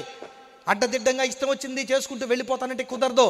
నీ కోసం నా కోసం శ్రమపడి ఈ దేశంలో సువార్త నాటిన ఈ దైవజనులంతా కష్టపడ్డది ఎందుకో తెలుసా? వాళ్ళ రక్తాలను చిందించింది ఎందుకో తెలుసా? ఈ లూథరన్ మిషన్ని స్థాపించినటువంటి దైవజనులు అయ్యర్ గారు ఈ దేశానికి, అభివృద్ధి చెందిన దేశాన్ని, సుఖాన్ని, డబ్బుని, ఆస్తుల్ని, గొప్ప గొప్ప అంతస్తుల్ని వదిలిపెట్టి మురికి పట్టిన ఈ దేశంలో, చెట్లు పుట్టలు పట్టిన ఈ దేశంలో, వెళ్ళడానికి దారులు కూడా సరిగ్గా లేని దేశంలో శ్రమపడ్డాడు, కష్టపడ్డాడు, ప్రాణాలు ఇచ్చాడు. నీకు నాకు ఇంత వారసత్వాన్ని ఇచ్చి వెళ్ళిపోయాడు. గట్టిగా చప్పట్లు కూడా దేవుని కనపడదు. ఎందుకని మతంలో బతకడానికా? మతం అయితే ఆయన అక్కడే బతికేవాడు కదా హ్యాపీగా. ఏమ్మా, మతం అయితే ఆయన అక్కడ బతకలేడా? ఎందుకండి ఆయనకు అంత కష్టం? అభివృద్ధి చెందిన దేశాలు వదిలిపెట్టి మా ఊర్లోనే ఆయన సేవ చేశాడు. అక్కడ రాయవరం అనే ఊర్లో ప్యారిష్ పాస్గా పనిచేశాడు అయ్యర్ దొరగారు. ఎట్లా ఉండేది తెలుసండి అది? మా చిన్నప్పుడే తారు రోడ్డు లేదు అక్కడ. పలనాడు రోడ్డు, నల్లమల అడవులు, భయంకరమైన పులులు, సింహాలు తిరిగే ప్రాంతంలో గుర్రాలు వేసుకుని వచ్చాడు. కనీసం నడవడానికి రోడ్డు లేదు అక్కడ. ఎందుకు వచ్చావని నువ్వు అడిగితే ఈరోజు వెళ్ళి ఓ పాట పాడడానికి వచ్చానంటాడా? వాక్యం చెప్పడానికి వచ్చానంటాడా? సరదాగా చికెన్ బిర్యానీ తినడానికి వచ్చానంటాడా? కాదు. ఎందుకు వచ్చావా అంటే క్రీస్తు నామాన్ని స్థాపించడానికి వచ్చాను. గట్టిగా చప్పట్లు కొడదాం. తన జీవితాలు త్యాగం చేశారు వాళ్ళు. మాటలు కాదు ఇది. మాటలు అనుకుంటున్నారా? మాటలు అనుకుంటే ఇంత ప్రపంచం నిర్మితమయ్యేది కాదు, ఇంత వ్యవస్థ నిర్మితమయ్యేది కాదు. వాళ్ళు నిన్ను మతంలో బతకడానికి రాలేదు ఈ దేశానికి, నువ్వు దేవుని రాజ్యంలోకి రావడానికి వచ్చారు వాళ్ళు. ఇది మతానికి రాజ్యానికి ఉన్న తేడా. మరొక మాట చదువుదాం. మతం అంటే ఏంటి? రాజ్యం అంటే ఏంటి? రాజ్యం నీ అంతరంగాన్ని కోరుకుంటుంది, కానీ మతం కఠినమైన నియమాలతో ఉంటుంది. అర్థమవుతుందా? ఒకసారి బైబిల్ చదువుదాం. మత్తయి సువార్త 4వ అధ్యాయం 17వ వచనాన్ని చదువుదాం. మత్తయి సువార్త 4వ అధ్యాయం 17వ వచనం. అప్పటి నుండి యేసు పరలోక రాజ్యం సమీపించి ఉన్నది కనుక మారు మనసు పొందుడని చెప్పుచు ప్రకటింపు మొదలుపెట్టాడు. ఈ రాజ్యానికి ఏం కావాలంటే నీ మనసు మారడం కావాలి. అర్థమైందండి? అప్పటి నుండి యేసయ్య పరలోక రాజ్యం సమీపించింది కనుక వచ్చేయండి అని చెప్పట్లా. ఆయన ఏం చెప్తున్నాడంటే కండిషన్ పెడుతున్నాడు. నువ్వు పరలోక రాజ్యానికి వెళ్ళాలంటే మనసు మార్చుకోవాలి అబ్బాయి బాబు, మనసు మార్చుకోవాలి. అర్థమవుతుందా? మరి మతంలోకి వెళ్ళడానికి ఏం మార్చుకోవాలి? తెల్లసీర వేసుకుంటే సరిపోదు. మనం అక్కలారా మిమ్మల్ని లేదు, దయచేసి దిగినాక నన్ను కొట్టమాకండి, లేనిపోయింది. మీరు వేసుకున్నారని తప్పంటలా. మతం అంటే కంటికి కనపడాలా, పై రూపం మారాలా, ఇది వాళ్ళు కోరుకుంటారు. ఈ మధ్య ఇంకొకటి నువ్వు యేసయ్యని నమ్ముకుంటే మేసాలు ఎందుకు పెంచావు అంటున్నాడు వాడు. అరే దాని కూడా తప్పేరా నాది? మేసాలు ఎందుకు పెంచావు అడుగుతున్నాడు వాడు. ఎందుకురా అంటే దేవుడు సంఘాన్ని ఏమన్నాడు? భార్య అన్నాడు, కన్యక అన్నాడు. కన్యక అంటే అర్థం ఏంటి? స్త్రీకి మీసాలు ఉంటాయా?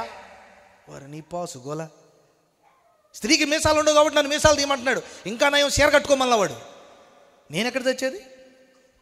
ఎందుకంటే మతం అనేది భౌతికపరమైన మార్పు కావాలి, నీ సాంప్రదాయబద్ధమైన మార్పు కావాలి. ఈ ట్రెడిషనల్ చేంజ్.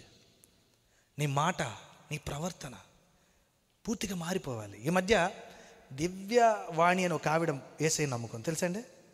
ఆవిడ అంతకుముందు మాట్లాడేటప్పుడు చాలా బాగా మాట్లాడేది. ఇప్పుడు యేసయ్య నమ్ముకున్న దగ్గర నుంచి ఏం మాట్లాడుతుంది తెలుసా? కాబట్టి ప్రియులారా ఏమైందంటే వచ్చి ఉన్నారు అంటుంది. ఎంత మార్పు వచ్చేసిందిరా బాబు వీళ్ళలో. ఏమొచ్చింది ఇక్కడ? ఆమెకి మతం వచ్చేసింది. అర్థమైందా? మతం వచ్చింది. ఒకరోజు మా ఊరికి ఒక ఆయన వచ్చాడు సభలు పెట్టడానికి. నా చిన్నప్పుడు అండి బాగా. ఆయన ఏం చెప్తున్నాడంటే వాక్యం చెప్పడానికి వచ్చాడు. ఆయన మిషనరీ దగ్గర శిష్యుడట ఆయన. మీకు ఒక విషయం చెప్తాను, మన మిషనరీలు అందరూ తెలుగు వాళ్ళు కాదండి. వాళ్ళు ఏం చేశారంటే ఇంగ్లీష్ వాళ్ళు కదా, తెలుగుని గ్రాంధికంగా నేర్చుకోవడం వల్ల ఉచ్చారణ దోషాలు వచ్చాయి. అంటే పలికే విధానం తెలియదు కానీ భాష తెలుసు వాళ్ళకి. ఏమని మాట్లాడారు? వచ్చారా అని మనం అంటాం కదా, వచ్చి ఉన్నారా అంటాడు ఆయన. అంటే అర్థం ఏంటి? ఆయన నేర్చుకుంది గ్రాంధిక భాష, మనం పలికేది వ్యవహారిక భాష. వాళ్ళు గ్రాంధికం నేర్చుకోవడం వల్ల ఏం చెప్తారంటే బోధ ఇంగ్లీష్లో తెలుగులో చెప్పేటప్పుడు వాళ్ళు మొదట వాళ్ళే కదా మనకు స్వార్థికులు, తెలుగు నేర్చుకొని చెప్పేవాళ్ళు. వాళ్ళు ఎట్లా చెప్తారంటే ప్రియులారా దేవుని కొరకు అంటారు. ఇప్పుడు ఆయన దగ్గర నేర్చుకున్న ఆయన ఏమనాలి చెప్పాలి? ఆయనకు వచ్చిన భాష మాట్లాడాలి తెలుగు. ఆయన ఏమనుకున్నాడంటే వాళ్ళు వచ్చి ఉన్నారు వచ్చారు అంటాం కదా మనం. ప్రియులారా దేవుని కొరకు వాళ్ళు వచ్చారు అంటారు, లేదు వచ్చి ఉన్నారంట. ఆయన ఎట్లా వచ్చి ఉండినారు అంటే 3 సార్లు వచ్చాడండి. నేను అనుకునేవాడిని ఆయన వచ్చేది ఒక్కసారా 3 సార్లా? వచ్చి ఉండి మళ్ళీ ఉన్నారు. అదే కాపీ తీసుకొని చెప్తున్నాడు. నాకు అర్థం అవ్వలా. జుట్టు బిక్కున్నావు ఎన్నిసార్లు ఉంటావు ఏంట్రా బాబు, వచ్చింది ఒకసారా 3 సార్లా? It's a traditional language. మతాన్ని అనుసరించడం. మతం కాదు ఇక్కడ కావాల్సింది, నువ్వు మనసుతో ఆలోచించటం కావాలి. అందుకే దేవుని రాజ్యం మొట్టమొదట నీ దగ్గరకు వచ్చేటప్పుడు ఎట్లొచ్చిందో తెలుసా? ఎట్లొచ్చింది అనుకుంటున్నారు? చెప్పాలి. నీ మనసును మార్చడానికి ప్రయత్నించింది. దేవుని రాజ్యంలో నీ అంతరింకంలో ఉన్నటువంటి మార్పుని కోరుకుంటుంది దేవుని రాజ్యం, నీ పై రూపాన్ని కాదు.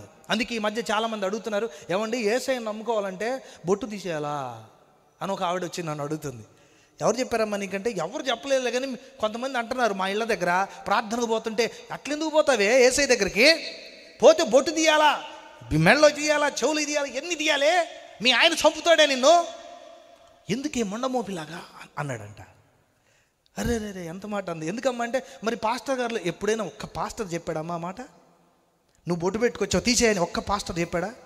ఏ పాస్టర్ చెప్పడం? మరి ఎవరు పుట్టించారు ఈ మాట? ఎవరు పుట్టించారంటే చర్చికి వచ్చిన వాళ్ళు అందరూ తీస్తున్నారు కదండి, అందుకని నేను తీశాను.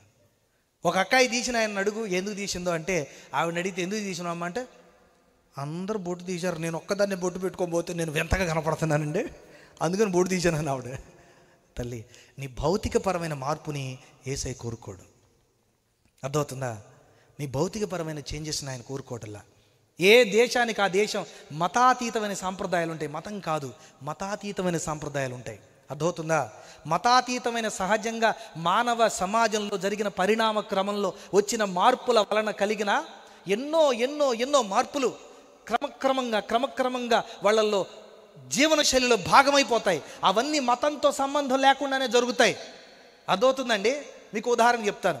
ఇప్పుడు మనం పెళ్ళిళ్ళు చేసుకుంటే ఎట్లా చేసుకుంటాం? పెళ్ళి చెప్పండి అమ్మాయి, చెప్పండి ఎట్లా? ఒక అమ్మాయి మెళ్ళలో ఒక అబ్బాయి ఏం కడతాడు? తాళి కడతాడు. మా ఇంటి దగ్గర ఒక ఆయన ఉన్నాడు, ఒక సంఘానికి వెళ్ళి ఆయన తాళి ఎట్లా కడతామంటే అన్యులాచారం అండి అది, అన్యులాచారం అన్నాడు ఆయన. అంటే అవునా, మరి నువ్వు ఎట్లా చేసుకుంటావు పెళ్ళి అని అడిగాను నేను. అడిగితే బైబిల్ మార్చుకుంటాం.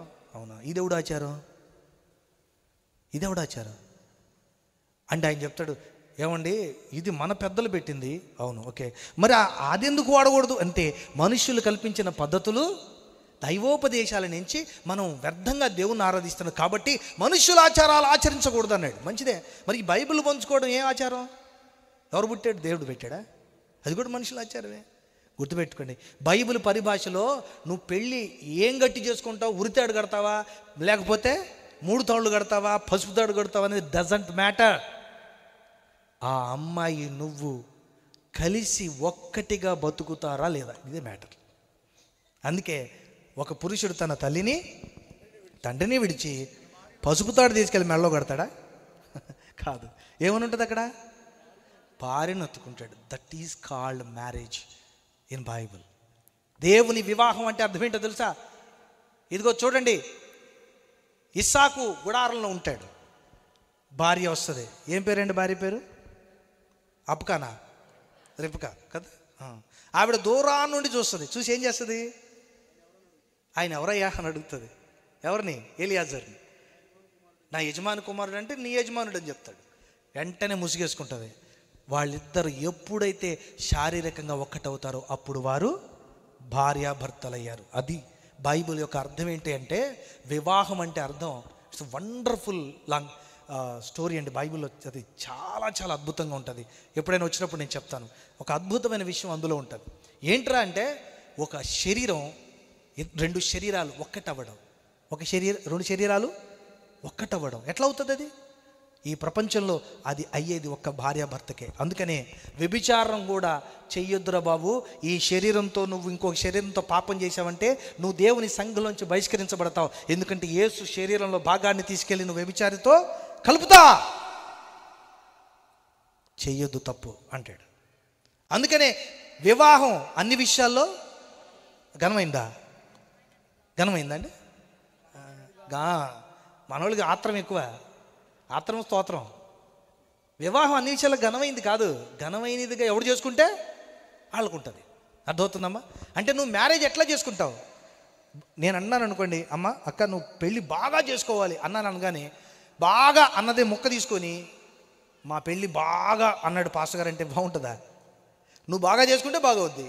వివాహం బాగా చేసుకోవడం అంటే అర్థం ఏంటంటే, పాన్పు నిష్కల్మషంగా ఉన్నప్పుడే. అందుకే చాలామంది వ్యభిచారులు అవుతున్నారు అంటాడు కింద. అర్థం ఏంటంటే, నీ వివాహం ఘనంగా ఉండాలంటే నీ శరీరం పాపంతో ఉండకూడదు. ఒక్క భార్య ఒక్క భర్తతో కట్టుబడి ఉండాలి. దట్ ఈజ్ వివాహం. అది మ్యారేజ్ అంటే. దాన్ని విడిచిపెట్టేసి రకరకాల తతంగాలతో వెళ్ళిపోతాం. అది మతం అంటారు దాన్ని. బైబిల్ యొక్క అర్థాన్ని, బైబిల్ యొక్క సారాంశాన్ని అర్థం చేసుకోకుండా ఆచారాలకి, కట్టుబాట్లకి, బహిరంగ భౌతికపరమైనటువంటి సిద్ధాంతాలకి ఎవడు మనసిస్తాడో అది మతం అయిపోద్ది మనకు తెలియకుండా. కానీ ఎవడు భౌతికమైన దానికి కాకుండా అంతరంగానికి సమయం ఇస్తాడో అది రాజ్యం అవుతుంది. దేవునికి స్తోత్రం. నువ్వు రాజ్యంలో ఉన్నావా, మతంలో ఉన్నావా? మతంలో ఉంటే మనసుకు ఎక్కువ ప్రాధాన్యత ఇస్తావు. నువ్వు కట్టుకునే బట్ట 100 రూపాయల చీర ఇవ్వచ్చు, 200 రూపాయల ప్యాంటు షర్ట్ అవ్వండొచ్చు. కానీ నీ మనసు కోట్ల రూపాయల విలువైన బంగారం కంటే గొప్పగా దేవుని ముందు కనబడాలి. దేవునికి స్తోత్రం. అంతే తప్ప గబ్బు కొట్టే చండాలపు చెత్తలాగా, కంపు కొట్టే రోతలాగా పెట్టుకొని, సొన్నం కొట్టుకొని, సెంటు కొట్టుకొని వెళ్ళిపోతే అది నువ్వు మతం అవుతుంది. అందుకే బైబిల్ చెప్తుంది. ఒకసారి మత్తయి సువార్త 5వ అధ్యాయం 20 వచ్చిన ఒకసారి చదువుతారా? మత్తయి సువార్త 5వ అధ్యాయం 20 వచ్చి, శాస్త్రుల నీతి కంటేను పరిసయ్యుల నీతి కంటేను అసలు ఉండరు మీరు పరలోక రాజ్యంలో. ఎందుకని? వాళ్ళు ఏం చేస్తారు తెలుసా అండి? పుదీనాలో సోపులో కూడా దశంభాగం ఇస్తారంట. అమ్మ ఎంత భక్తి ఉండో బాబోయ్. అసలు పుదీనా సోపు ఎంత ఉంటుంది గురుగారు చెప్పండి మీరు? ఎంతే? మీరు కూరలు వేసుకునే పుదీనా సోపులు ఎంత ఉంటుందండి? అంటే వాళ్ళని ఏమనుకోవాలి మనం? చూసారా ఎంత కాన్సన్ట్రేషను, ఎంత శ్రద్ధ, దేవుని పట్ల ఎంత భయం. అందులో కూడా దశంభాగం ఇస్తున్నాడండి ఆయన. కాబట్టి ఏమనుకోవాలి? ఆయన్ని గొప్ప భక్తుడు అనాలి కదా.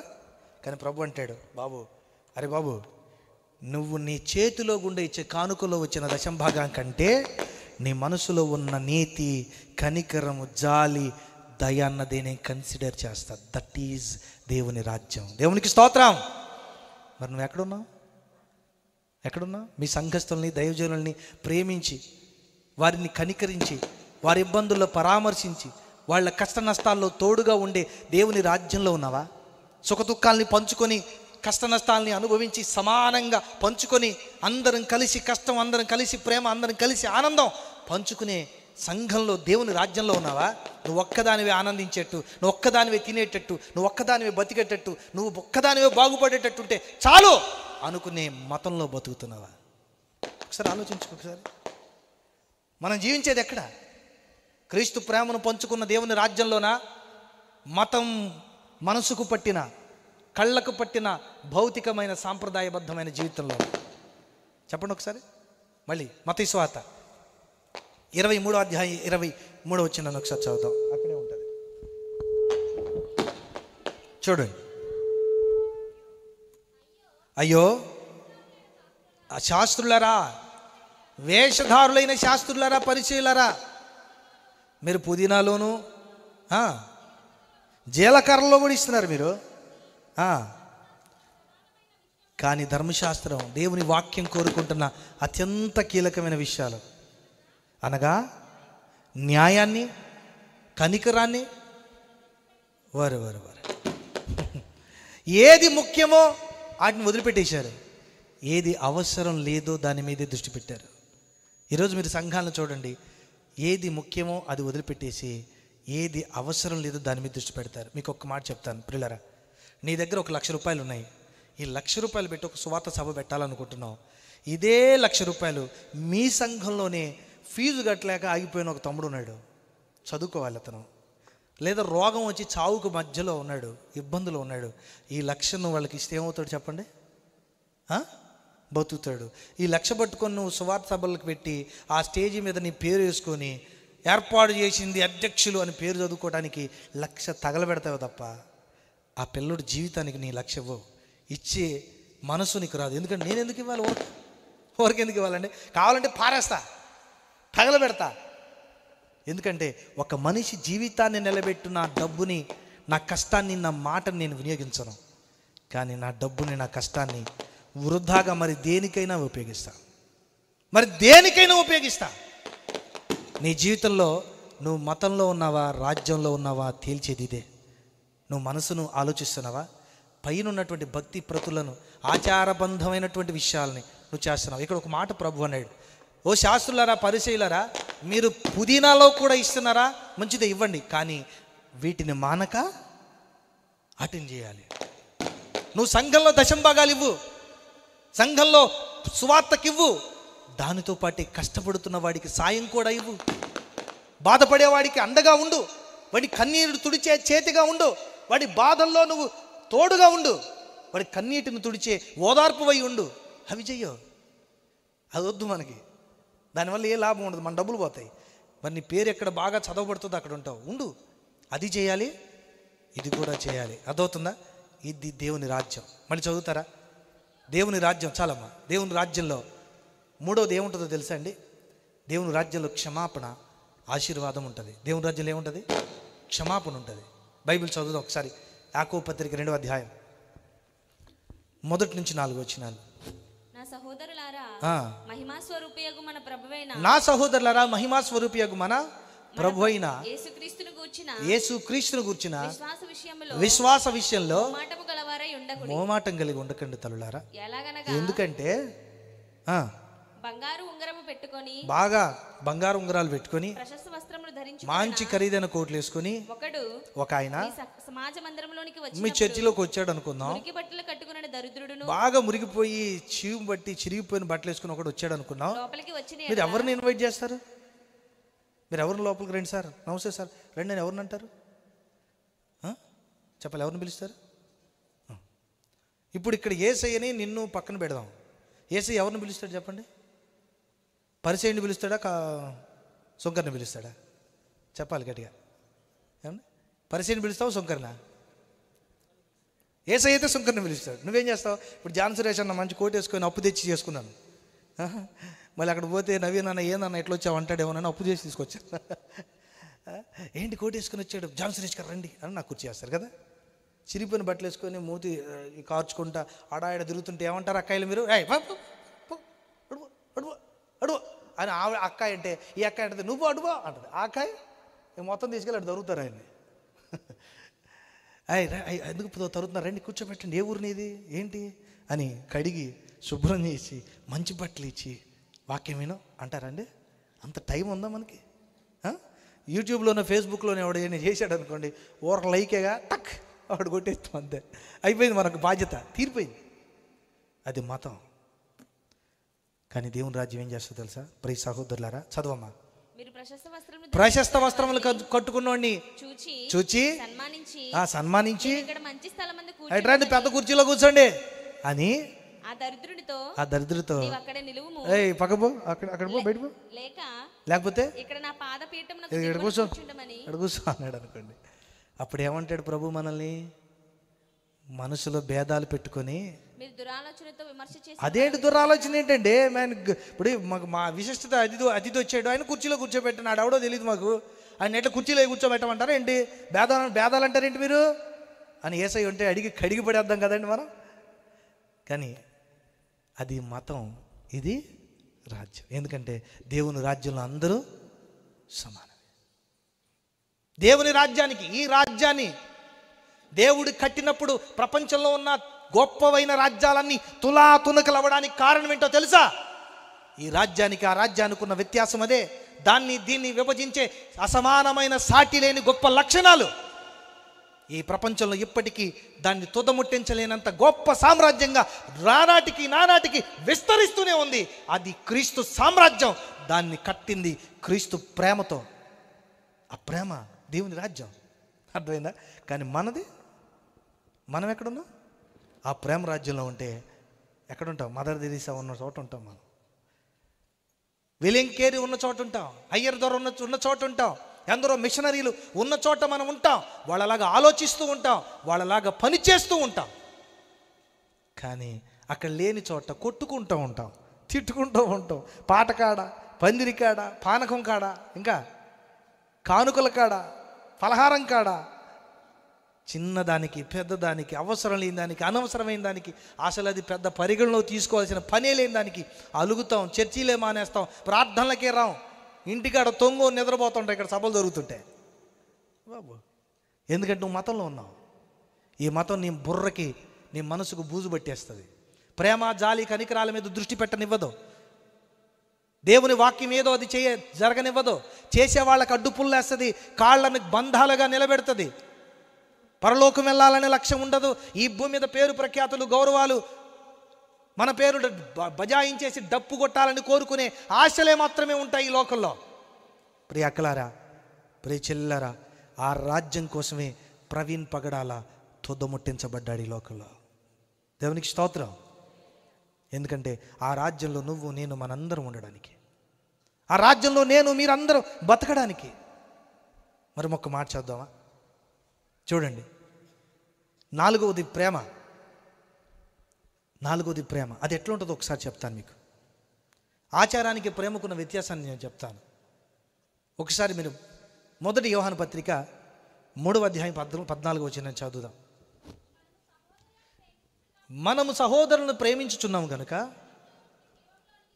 మరణములో నుండి జీవంలోనికి దాటి ఉన్నాం. ప్రేమ లేనివాడు ఎక్కడున్నాడంట? మరణమందు నిలిచి ఉన్నాడు. తన సహోదరుని ద్వేషించేవాడు ఎక్కడ? ఒరు బాబోయ్, కత్తి తీసుకొని పొడిచినాడు కదా. చెప్పండి. ఇప్పుడు మీలో హంతకులు చాలామంది ఉంటారు. దేవుని దగ్గర ఒక దిక్సూచి ఉంటుంది. అది పెట్టి చూస్తే తప్ప వీళ్ళు ఎవరు ఐడెంటిఫై అవ్వరు. ఎందుకంటే పక్కన వాళ్ళని ఎప్పుడు నాశనం కావాలని కోరుకునే మహానుభావులు ఉంటారు. ఎప్పుడు మంచి చీర కట్టుకుంటే ఓర్చుకోలేరు, మంచి బట్టలు కట్టుకుంటే ఓర్చుకోలేరు, మంచి ఉద్యోగం కడితే ఓర్చుకోలేరు, మంచి ఇల్లు కట్టుకుంటే ఓర్చుకోలేరు, బాగా బతికితేనే అసలు ఓర్చుకోలేరు, తింటే ఓర్చుకోలేరు, ఉంటే ఓర్చుకోలేరు. అరే బాబు, అసలు బతుకుతుంటేనే ఓర్చుకోలేరు. ఏంట్రా బాబు ఇది? వాళ్ళందరినీ బైబిల్ ఏం చెప్తుందంటే నువ్వు నరహంతకుడివి అని అంటుంది. దేవుని సింహాసనం ముందు నేను జైల్లో వేయడానికి సిద్ధంగా ఉన్నాడు ఆయన. ఎందుకంటే సహోదరుని ప్రేమించని వాడు శత్రువుతో సమానం, నరహంతకుడితో సమానం. నువ్వు పరలోకం పోవాలి అనంటే నువ్వు మరణంలో నుంచి జీవంలోనికి, జీవం అన్నది దేవుని రాజ్యం. ఆ దేవుని రాజ్యంలో నువ్వు బతకాలంటే నువ్వు చేయాల్సిన పని ఏంటంటే, అన్నయ్యలు మీరు మీ పక్కన వాళ్ళని చీటి వాటికి ద్వేషించడం, తిట్టడం, లోపల తిట్టుకోవడం చేయకండి. ఎందుకంటే మీరు బయటికి తిట్టుకోవట్లేదు కాబట్టి పళ్ళుకి ఇచ్చి నవ్వుతారు ఎదుటోళ్ళని కనపడగానే. అన్నయ్య నాశనంగానే లోపల అనుకుంటావు, బయటకు తెలియదు అనుకుంటాను. ఆడ దూరంగా ఉంటేనేమో మా అన్న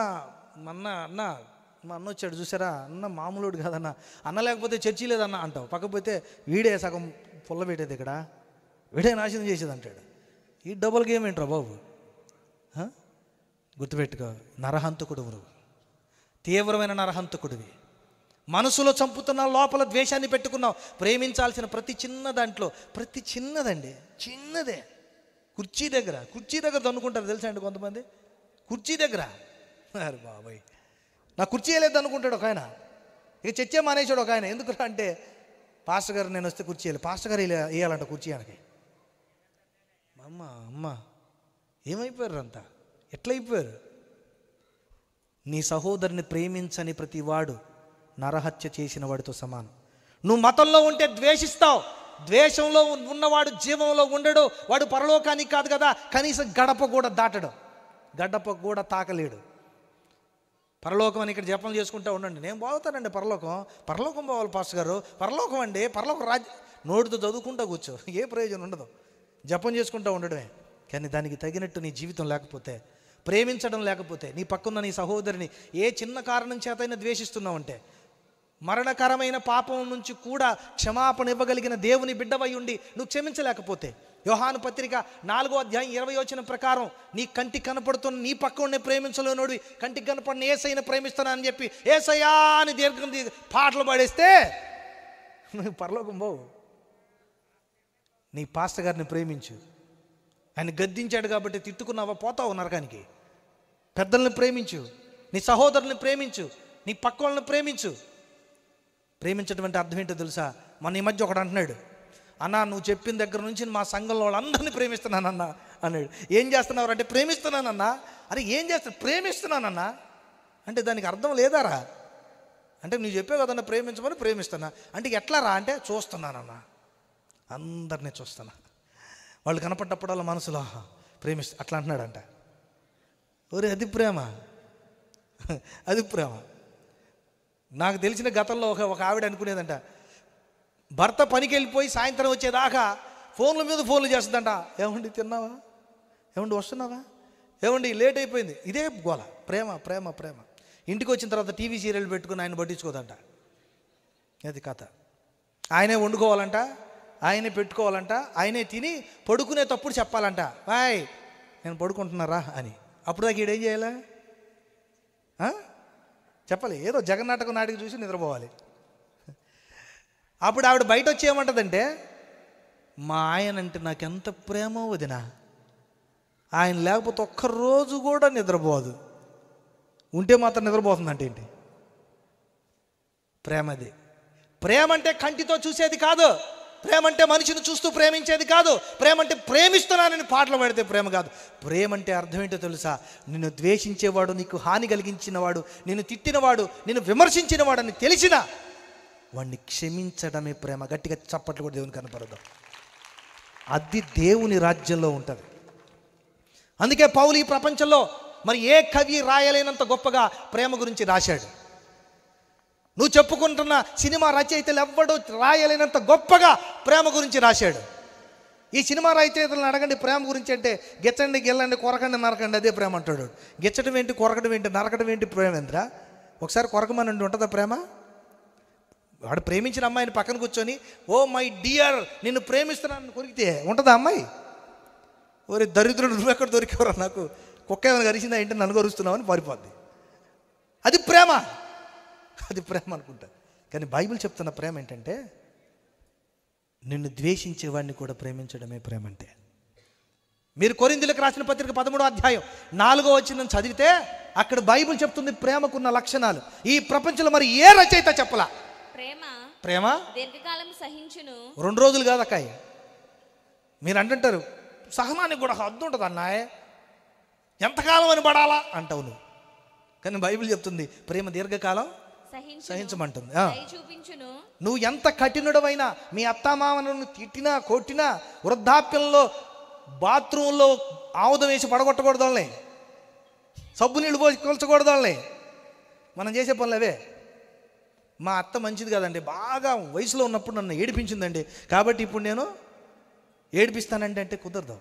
ఎందుకంటే నీ ప్రేమ ఏం చేయకూడదండి, కోపాన్ని ద్వేషాన్ని పెంచుకోకూడదు, దీర్ఘకాలం సహిస్తుంది. ఇంకా ప్రేమ మత్సరపడదు.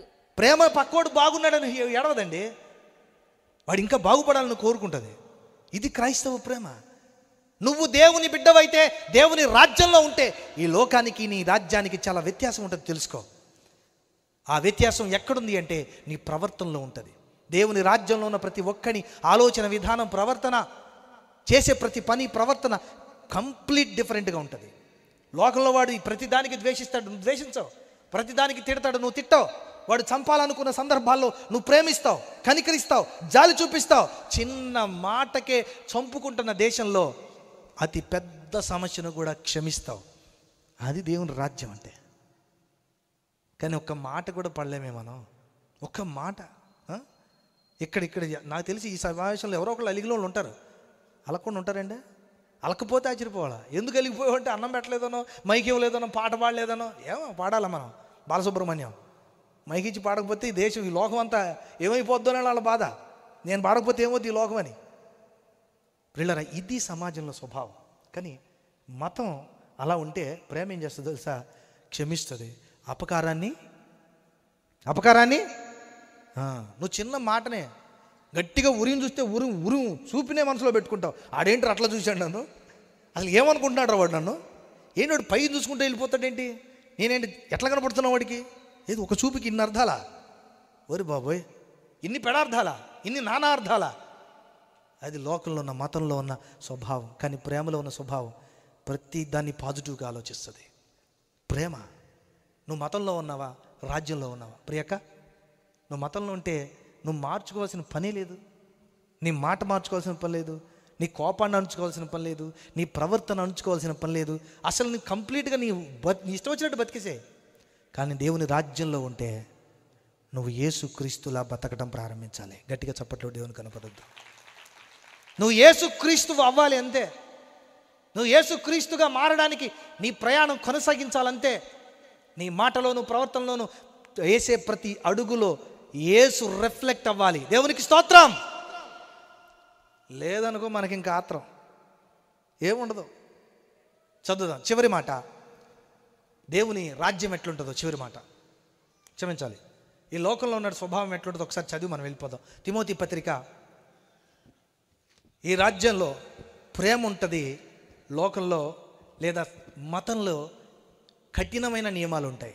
కఠినమైన నియమాలు. ఎట్లాంటి నియమాలు ఒకసారి చదువుతారా? 1 తిమోతి పత్రిక 1వ అధ్యాయం 3 నుంచి 5 వచనాలు. నేను మాసిదోనియాకు వెళ్చుండగా సత్యమునకు భిన్నమైన బోధ చేయవద్దనియు కల్పనా కథలు మితములేని వంశావళులు విశ్వాస సంబంధమైన ఏర్పాటుతో కాకుండా అనవసరమైన వాదాలతో చర్చలతో కలిగి ఉన్నవి గనుక వాటిని లక్ష్య పెట్టవద్దనియు అవును కొందరికి ఆజ్ఞాపించుటకు. చాలు.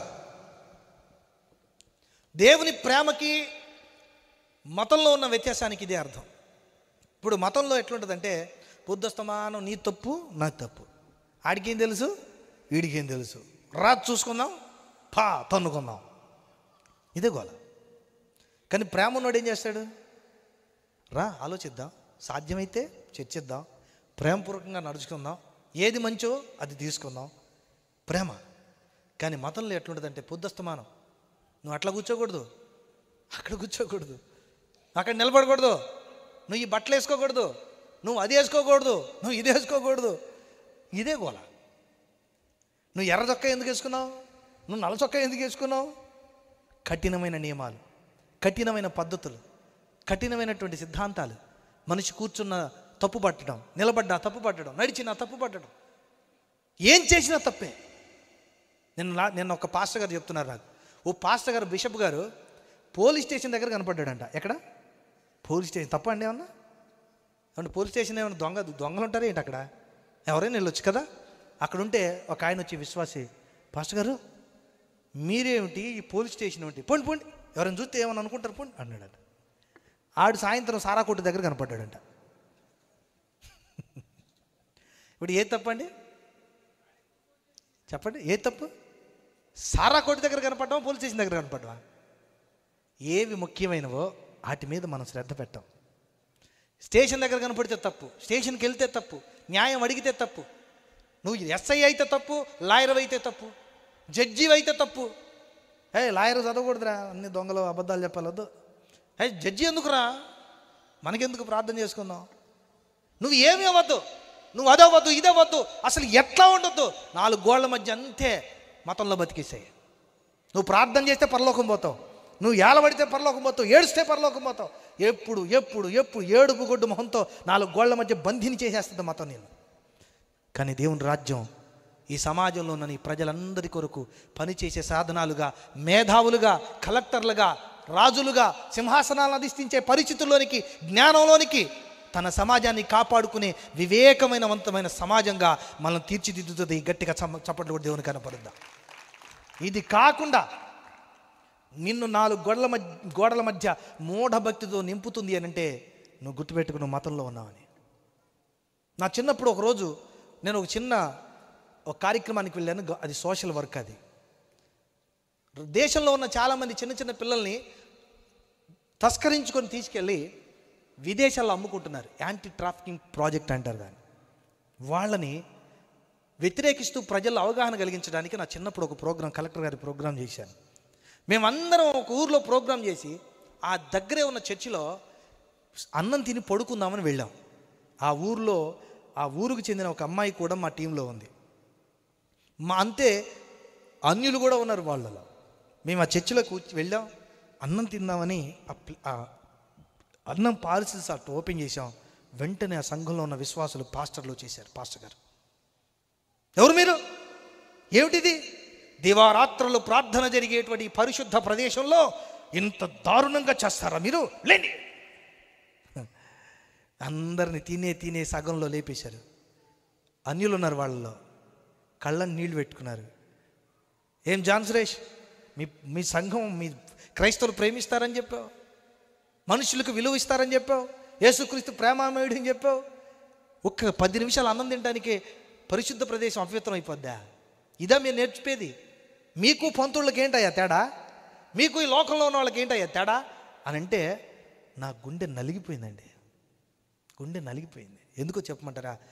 వాళ్ళు 4 గోడల మధ్య ఉన్న పరిశుద్ధతను చూశారే తప్ప మనిషి మనసులో ప్రేమ అనే గొప్ప పరిశుద్ధత, పవిత్రత గురించి వాళ్ళు ఆలోచించలేదు. అన్యుల మధ్య దేవుని విలువను తీశారు.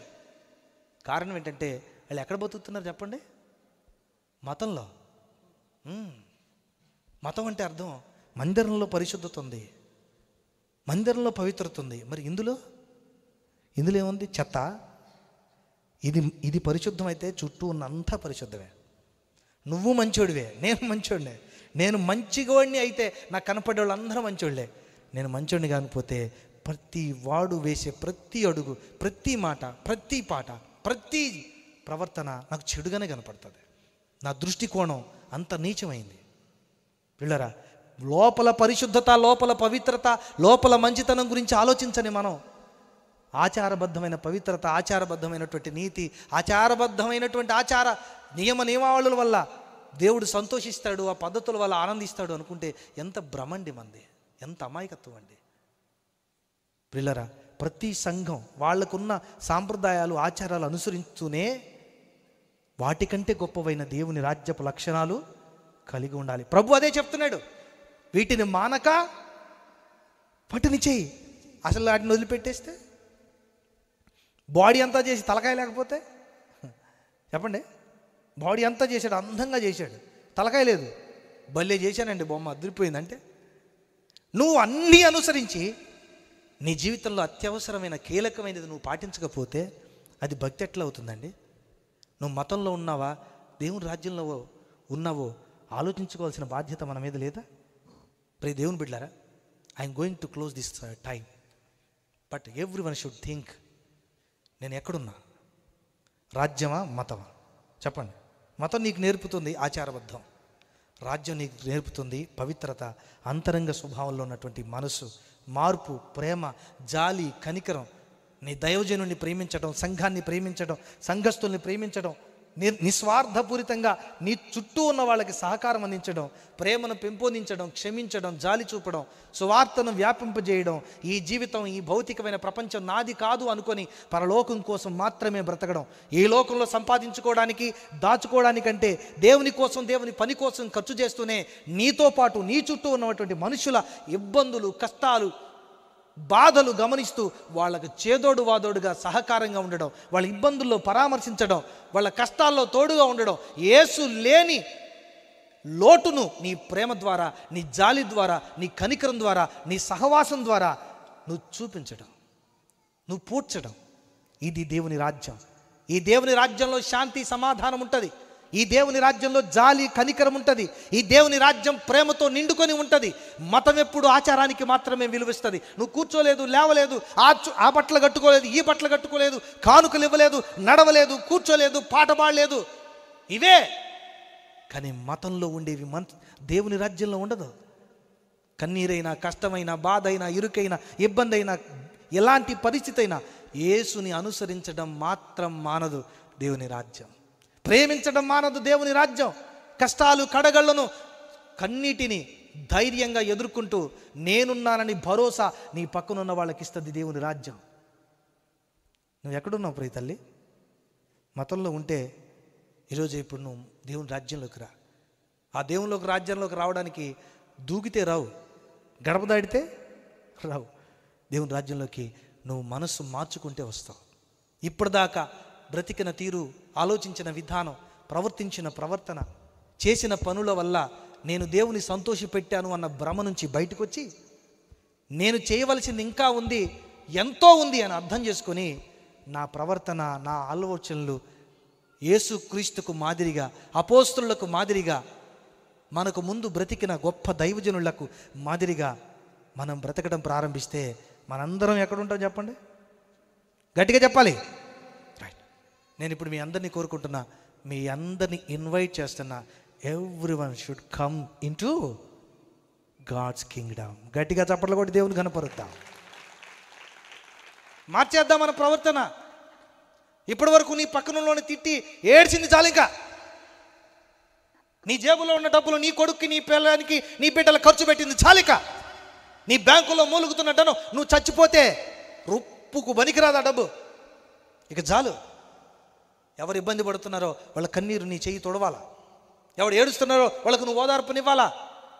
ఎవరికి సువార్త తెలియదో ప్రేమతో సువార్త చెప్పాలా. కరపత్రికను తీసుకెళ్ళి నీ బతుకు దరిద్రం పెట్టుకుని, బ్రదర్ చర్చికి రండి బ్రదర్ అంటే వాడు కరపత్రిక చూడాలా, నీ బతుకు చూడాలా చెప్పాలి.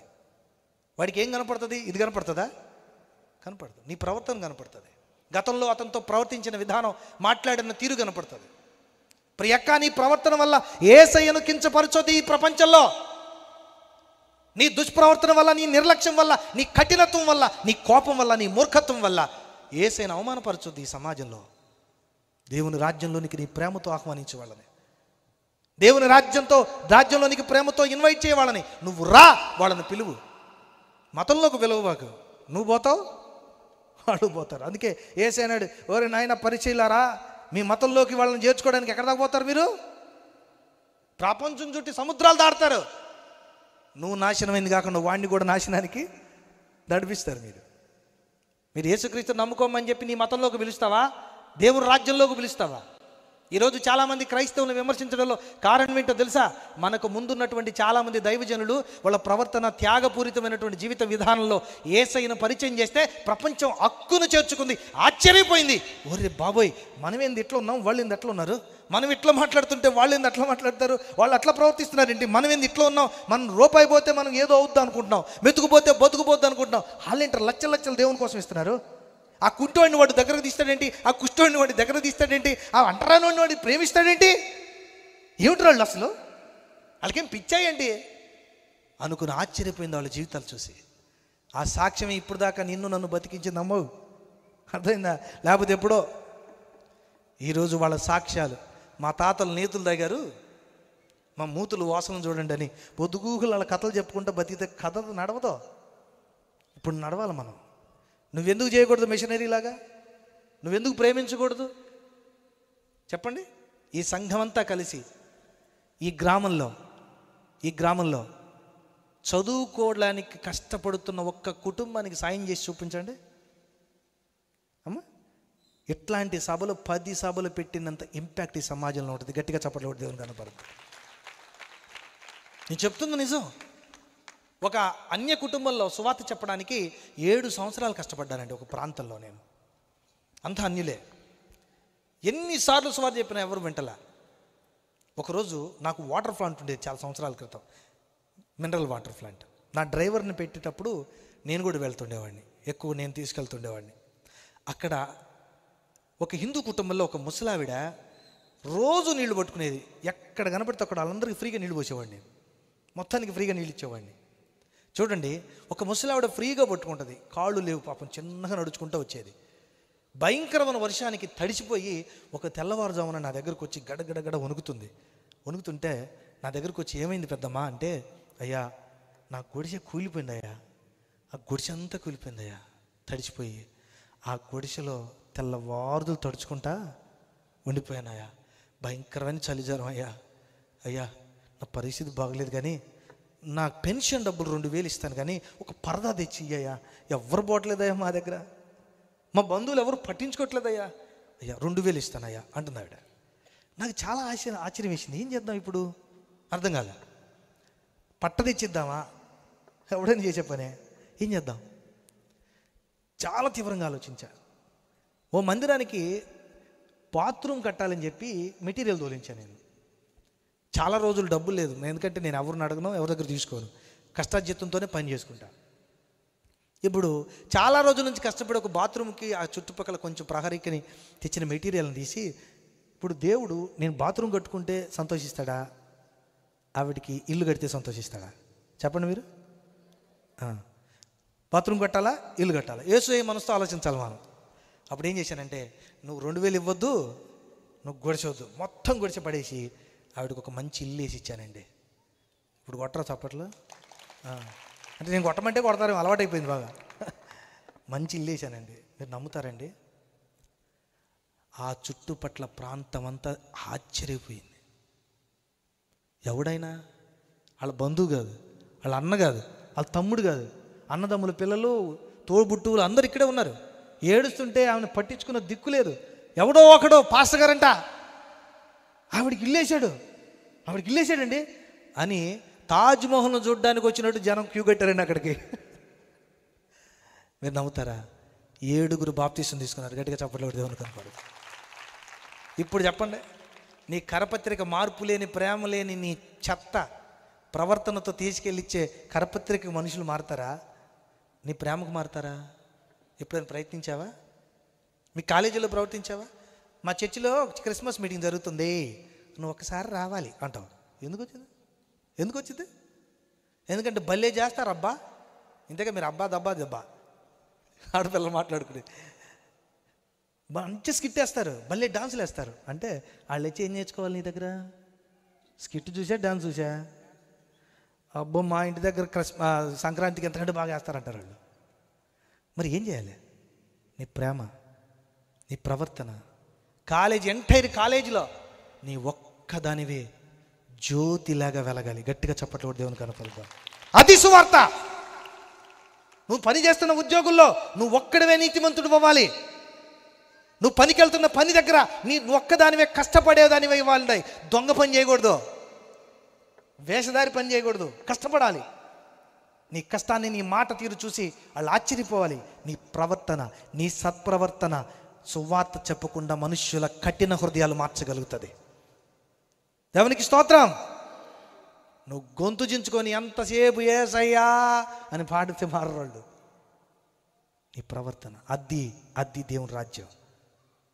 ప్రతి దేవుని బిడ్డలారా, నువ్వు దేవుని రాజ్యంలో ఉంటావా, మొత్తంలో ఉంటావా? నువ్వు సంవత్సరానికి ఒక్క పని చేయండి. నేను ప్రేమతో కోరుతున్నా, సంవత్సరానికి ఒక్క పని, ఒక్క చిన్న సాయం. ఈ ఊర్లో కన్నీరు పెడుతున్న కుటుంబాలను కదిలించడానికి ఒక్క సాయం. యాకోబు పత్రిక 1వ అధ్యాయం ఒకసారి తీరా చివరి వచనం దగ్గర. తండ్రి అయిన దేవుని ఎదుట పవిత్రమును నిష్కలంకమునైన భక్తి ఏదంటే దిక్కులేని పిల్లల్ని, విధవరాండ్రను వాళ్ళ ఇబ్బందుల్లో వెళ్ళి బాగున్నావా అని పరామర్శించడం అంటే ఏంటి చెప్పండి? చలి కాచుకో, దుప్పటి కప్పుకో, మంచి ఆహారం తిను, ఇబ్బంది లేదు, నేను ప్రార్థన చేస్తా అంటే ఎట్లా ఉంటుందంటే, గుంతలో పడ్డవాడి దగ్గరికి వెళ్ళి చెయ్యి ఇచ్చి పైకి లాక్కుండా, బ్రదర్ మీరు ధైర్యంగా ఉండండి, నేను ఇక్కడ మోకాళ్ళ ప్రార్థన చేస్తా, ఖచ్చితంగా ప్రభు మిమ్మల్ని పైకి తీసుకొస్తాడు అంటే, గుంతలో పడ్డవాడికి చెయ్యాలా, ప్రార్థన చేయాలా బ్రదర్? చెయ్యాలి. నువ్వేంటి ప్రార్థన చేస్తానంటావు? చాలామంది కష్టాల్లో ఉన్నవాడికి నీ జేబులో ఉన్న డబ్బు ఇచ్చి సాదుకోవడం నీకు తెలుసు, కానీ నువ్వు చెయ్యవు. నీ పనికిరాని ప్రార్థన చేస్తానంట. ఎవడు కావాలి? ఆ ప్రార్థన చేసి, ప్రభువా ఆవిడ కష్టములలో ఉన్నది కనుక నీవు బాగు చేయము అంటే, ఏందండి నా ప్రార్థన దేవుడు వింటలేదు, అసలు ఏంటండి దేవుడు సాయం చేయట్లేదు అంటావు. ఒరే బాబు, దేవుడు నీ ద్వారా చేయిద్దామని ఆయన అనుకుంటుంటే నువ్వు కఠినవుడు అయిపోయి దేవుడు చేయలేదంటావేంటి? ఇంతమంది డాక్టర్స్ని ఇక్కడ పెడితే రోగం పోలేదంటావేంటి? మీరందరూ పని చేయరా? వైద్యం చేయరా? మందు ఉందండి మీ దగ్గర, ఏంటది? ప్రేమ. ఆ ప్రేమతో ఆలోచిస్తే ప్రతి సమస్యకు యేసయ్యలాగా నువ్వే పరిష్కారం చూపగలుగుతావు. దేవుని బిడ్డలారా, నేను ముగించబోతున్నా. దయచేసి నేను ప్రేమతో మీకు మనవి చేస్తున్నా. నేను మిమ్మల్ని కఠినంగా గద్దించానని బాధపడ్డలేదు, కానీ మీరు మంచి మనసున్న వాళ్ళు, జాలి హృదయం కలిగిన వాళ్ళు, సద్భక్తితో ఆలోచిస్తే ఈ కడియపు లంకను అద్భుతంగా మార్చగల దేవుని బిడ్డలు. దేవునికి స్తోత్రం. ప్రతి సంవత్సరం యేసయ్య ప్రేమ చూపండి. దొరికినంత చోట మీకు అవకాశం దొరికిన ప్రతిసారి క్రీస్తు ప్రేమను చాటండి. మాటలు వద్దండి, అయిపోయింది కాలం. మాటలు చెప్పేసి అయిపోయింది. స్వార్థ సభలు, కరపత్రికలు, రోడ్ల మట్టి వెళ్ళుకుంటా పాటలు పాడుకుంటూ వెళ్ళిపోతే మారే రోజులుగా ఇవి అనుకుంటున్నారు. ఎట్లాగా ఎంటబడి దంతుంటారు. వాళ్ళకి ప్రేమే చూపించాలి. నువ్వు మారాలి. కష్టాల్లో ఉన్న ప్రతి ఒక్కడిని నువ్వు ఆదుకోవాలి. వాడి మనస్సులో నుండి క్రీస్తు ప్రేమ ఊటలై పొంగాలి. దేవునికి స్తోత్రం. ఒక చిన్న ప్రార్థన చేసుకుందామా? చిన్న ప్రార్థన. మీ అందరూ దేవుని రాజ్యంలోకి రావాలని కోరుకుంటున్నా. మతం నుంచి ఇప్పుడే దేవుని రాజ్యంలో ఉండాలని కోరుకుంటున్నా. ప్రేమతో నింపబడ్డ వాళ్ళై ప్రతి ఒక్కరూ క్రీస్తు ప్రేమను పంచాలి అని కోరుకుంటున్నా. ప్రతి ఒక్కరూ క్రీస్తుని కలిగిన వారే కష్టాల్లో, బాధల్లో, ఇబ్బందుల్లో ఉన్న ప్రతి ఒక్కని కన్నీరును తుడిచే హస్తాలై నిలబడాలని కోరుకుంటున్నా. ప్రార్థన చేద్దామా? తలలు వంచుదామా? పరిశుద్ధుడు అయిన తండ్రి, మీ కృపలో ఈ సంఘానికి నడిపించినందుకు స్తోత్రాలు. ఈ బిడ్డలు, నీ బిడ్డలు, మీ సంఘాన్ని నడుపుతున్నటువంటి కాపరి ప్రసాద్ గారు, ఈ సంఘంలో ఉన్నటువంటి పెద్దలు, నాయన నవీన్ గారు, అలాగే మిగతా ఉన్నటువంటి పెద్దలంతా విశ్వాసులు ప్రేమతో ఆహ్వానించి నీ మాటలు వాళ్ళు విన్నారు. దయగల ప్రభువా, వారి జీవితాల్లో ఈ దినం మార్చే దినమైతే, మతంలో నుంచి రాజ్యంలోకి వచ్చే మనస్సే వారికి ఉంటే, ప్రభు ఈ ప్రాంతాన్ని మీరు పరలోక రాజ్యపు మహిమతో నింపబోతున్నారు. నిజంగా మీ ప్రేమ ఎక్కడ రాజ్యమేలుతుందో, నిజంగా మీ సత్ప్రవర్తన ఎక్కడ రాజ్యమేలుతుందో, నిజంగా ఎక్కడ మీ ప్రేమ దశ దిశలా వ్యాప్తి చెందుతుందో అక్కడ మీ రాజ్యం ఉంటుంది. ఆ రాజ్యంలో వీళ్ళందరూ నివసించడానికే మీరు కోరుకున్నారు తండ్రి. మతంలో బతకాలని మీరు కోరుకోలేదు. మీ కుమారుడును మా ప్రభు అయిన క్రీస్తు యేసు బలియాగం చేసింది దానికోసమే. ప్రభు మతాన్ని విడిచిపెట్టి రాజ్యంలోకి రమ్మని కోరుకుంటే, శాస్త్రులు పరిచయుల వలె సాంప్రదాయబద్ధమైన వేషధారణతో కూడిన జీవితానికి ఈ భారతదేశంలో ఉన్న క్రైస్తవులు అలవాటు పడిపోయారు నాయన. మతాన్ని విడిచి ప్రేమలో, మీ సత్ప్రవర్తనలో, మా ప్రభు యొక్క అద్భుతమైన జీవన విధానంలో బ్రతకడానికి నీ బిడ్డల్ని ఈరోజు ప్రేరేపించండి. ప్రభు ఒక్కరిని మారిస్తే, ప్రేమతో మారిస్తే ఆ సువాసన చుట్టుపట్ల ప్రాంతాలకు గుబాళిస్తుంది. ఇది ఈరోజు మా అందరి బాధ్యత. ఇక్కడున్న ప్రతి విశ్వాసి, ప్రతి బిడ్డ మీ రాజ్యంలో బ్రతకడం నేర్పండి నాయన. మీ కృపలో బ్రతకడం నేర్పండి. మీ జాలి చేత వారి మనస్సులు నింపండి. మతాన్ని చంపండి. మరొకసారి మీ సన్నిధిని, సంఘాన్ని, వరప్రసాద్ గారిని, పెద్దలను, సంఘ విశ్వాసుల్ని, స్త్రీలను, పిల్లలను, పెద్దలను, యువకులను మీ చేతులకు అప్పగిస్తున్నాం. మరింత బలమైన సాధనాలుగా ఈ ప్రాంతానికే దిక్సూచిగా వీళ్ళని తయారు చేయమని ఈ సమయాన్ని నాకు ఇచ్చి ఈ ప్రాంతానికి నడిపి మీ కృపలో వాడుకున్నందుకు స్తోత్రాలు చెల్లిస్తూ, నన్ను పిలిచి ఈ అవకాశం ఇచ్చిన ప్రతి ఒక్కరిని మీ కృపలో జ్ఞాపకం చేసుకోమని యేసయ్య పరిశుద్ధ నామములో ప్రార్థించి వేడుకుంటున్నాను తండ్రి. ఆమేన్. ఆమేన్. అందరికీ వందనాలండి. మీ అందరికీ ప్రభువైన యేసుక్రీస్తు నామములో వందనాలు, దేవునికి స్తోత్రాలు. ఇక్కడికి నన్ను ఇన్వైట్ చేసినటువంటి సహోదరులు, అలాగే దైవజనులు అందరికీ కూడా ప్రభు పేరిట కృతజ్ఞతలు తెలియజేస్తున్నాను. వందనాలు.